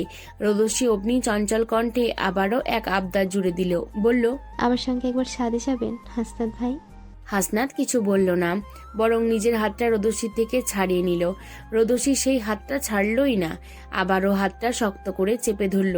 হাসনাত এতে রাজ্যের বিরক্ত দেখিয়ে বলল, কি চাইছো? আপনাকে। রোদসী এক মুহূর্ত সময় নিল না আর। অদ্ভুত অজানা এক অধিকার দেখিয়ে হাসনাতের হাত ধরে সামনে এগুলো। যদিও মনে মনে সে ভেবেছিল এতে বোধহয় তার গালে আজ কয়েকটা চড়থাপ্পড় পড়বে। হাসনাত ভাই রেগে যাবেন, মারবেন, বকবেন, ধমক দিবেন, তবুও আজ এই হাত ছাড়বে না রোদসী। সেরকম একটা প্রস্তুতি নিয়ে এসেছিল সে। কিন্তু সেসবের কিছুই হলো না আজ। মেয়েটাকে অবাক করে দিয়ে হাসনাত ভাইও আজ তার পায়ের সঙ্গে পা মেলালেন। মুহূর্তে রোদসীর ষোড়শী হৃদয়টা নেচে কুদে উঠল। সে হাসি হাসি মুখে মহানন্দে হাসনাত ভাইয়ের হাতটি ধরে পথ এগুলো। তারই এক ফাঁকে হাসনাত ভাইয়ের বাঁধনওয়ালা হাতটির দিকে আর চোখে তাকিয়ে বিড়বিড় করলো কয়েকবার, my man, my man, my man. সন্ধ্যা নরম আলোয় রোদসী হাসনাত ভাইয়ের হাত ধরে ছাদে এলোমেলো পায়ে হাঁটছে। চারপাশে সন্ধ্যা স্নিগ্ধতা যেন আকাশে রং পাল্টাচ্ছে। বাতাসে ভাসছে তাদের নিঃশ্বাসের ছন্দ। সেখানে এক অদ্ভুত শান্তি রয়েছে। শব্দহীন মুহূর্তে অনুভূতির গভীরতা যেন চুপি চুপি কথা বলছে।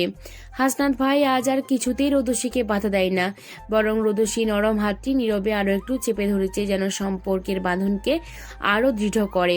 হাসনাত ভাইয়ের এই নীরবতা যেন বলে দিচ্ছে মেয়েটার উপস্থিতি তার ভাঙা স্বপ্নে রং হয়ে উঠেছে। তার পোষা হতাশার সব গ্লানি এই মুহূর্তে মুছিয়ে দিচ্ছে বিশেষ কোনো রং তুলি দিয়ে। হাসনাত ভাইয়ের তামাটে মুখেও যেন অল্প স্বল্প হাসির সুর। রোদসী একরাশ উচ্ছ্বাস নিয়ে গুটি গুটি পায়ে হাঁটে, ছাদের এপাশ থেকে ওপাশে যায়। মাঝামাঝি হাসি হাসি মুখে হাসনাত ভাইয়ের চোখের দিকে তাকায়। পরপরই তাদের চোখাচোখি হয়। এরপর যখন তারা একে অপরের চোখে চোখ রাখে, তখন মনে হয় জীবনের রং কখনো মলিন হয় না, বরং দরকার হয় একজন সঠিক মানুষের, একজোড়া ভরসারত হাত তার উপস্থিতি পারে ভাঙা হৃদয়ে নতুন আলো নিয়ে আসতে। তখন প্রতিটি ভাঙা হৃদয়ে রঙিন বসন্ত হয়ে যায়। বাহারি ফুল ফোটে, কোকিল গান গায়, নতুন আশা ও আনন্দের সুবাসে চারপাশে খুশবু ছড়ায়। সন্ধ্যার এই বিশেষ মুহূর্তে একজোড়া দুঃখী মানবী আবিষ্কার করে ভাঙা স্বপ্নের রং, যা বক্ষস্থলে সবটুকু বিষাদ ধুয়ে দিয়ে নতুন প্রেমের একটি উজ্জ্বল ক্যানভাস তৈরি করবে। হয়তো আরও একবার ভাঙাচোরা হাসনাত স্বপ্ন দেখবে, একটি নতুন রঙিন পৃথিবী, যেখানে রোদসী রৌদ্রোজ্জ্বল হয়ে তার হাসনাত ভাইয়ের ভাঙা স্বপ্নের রং হয়ে ধরা দেবে।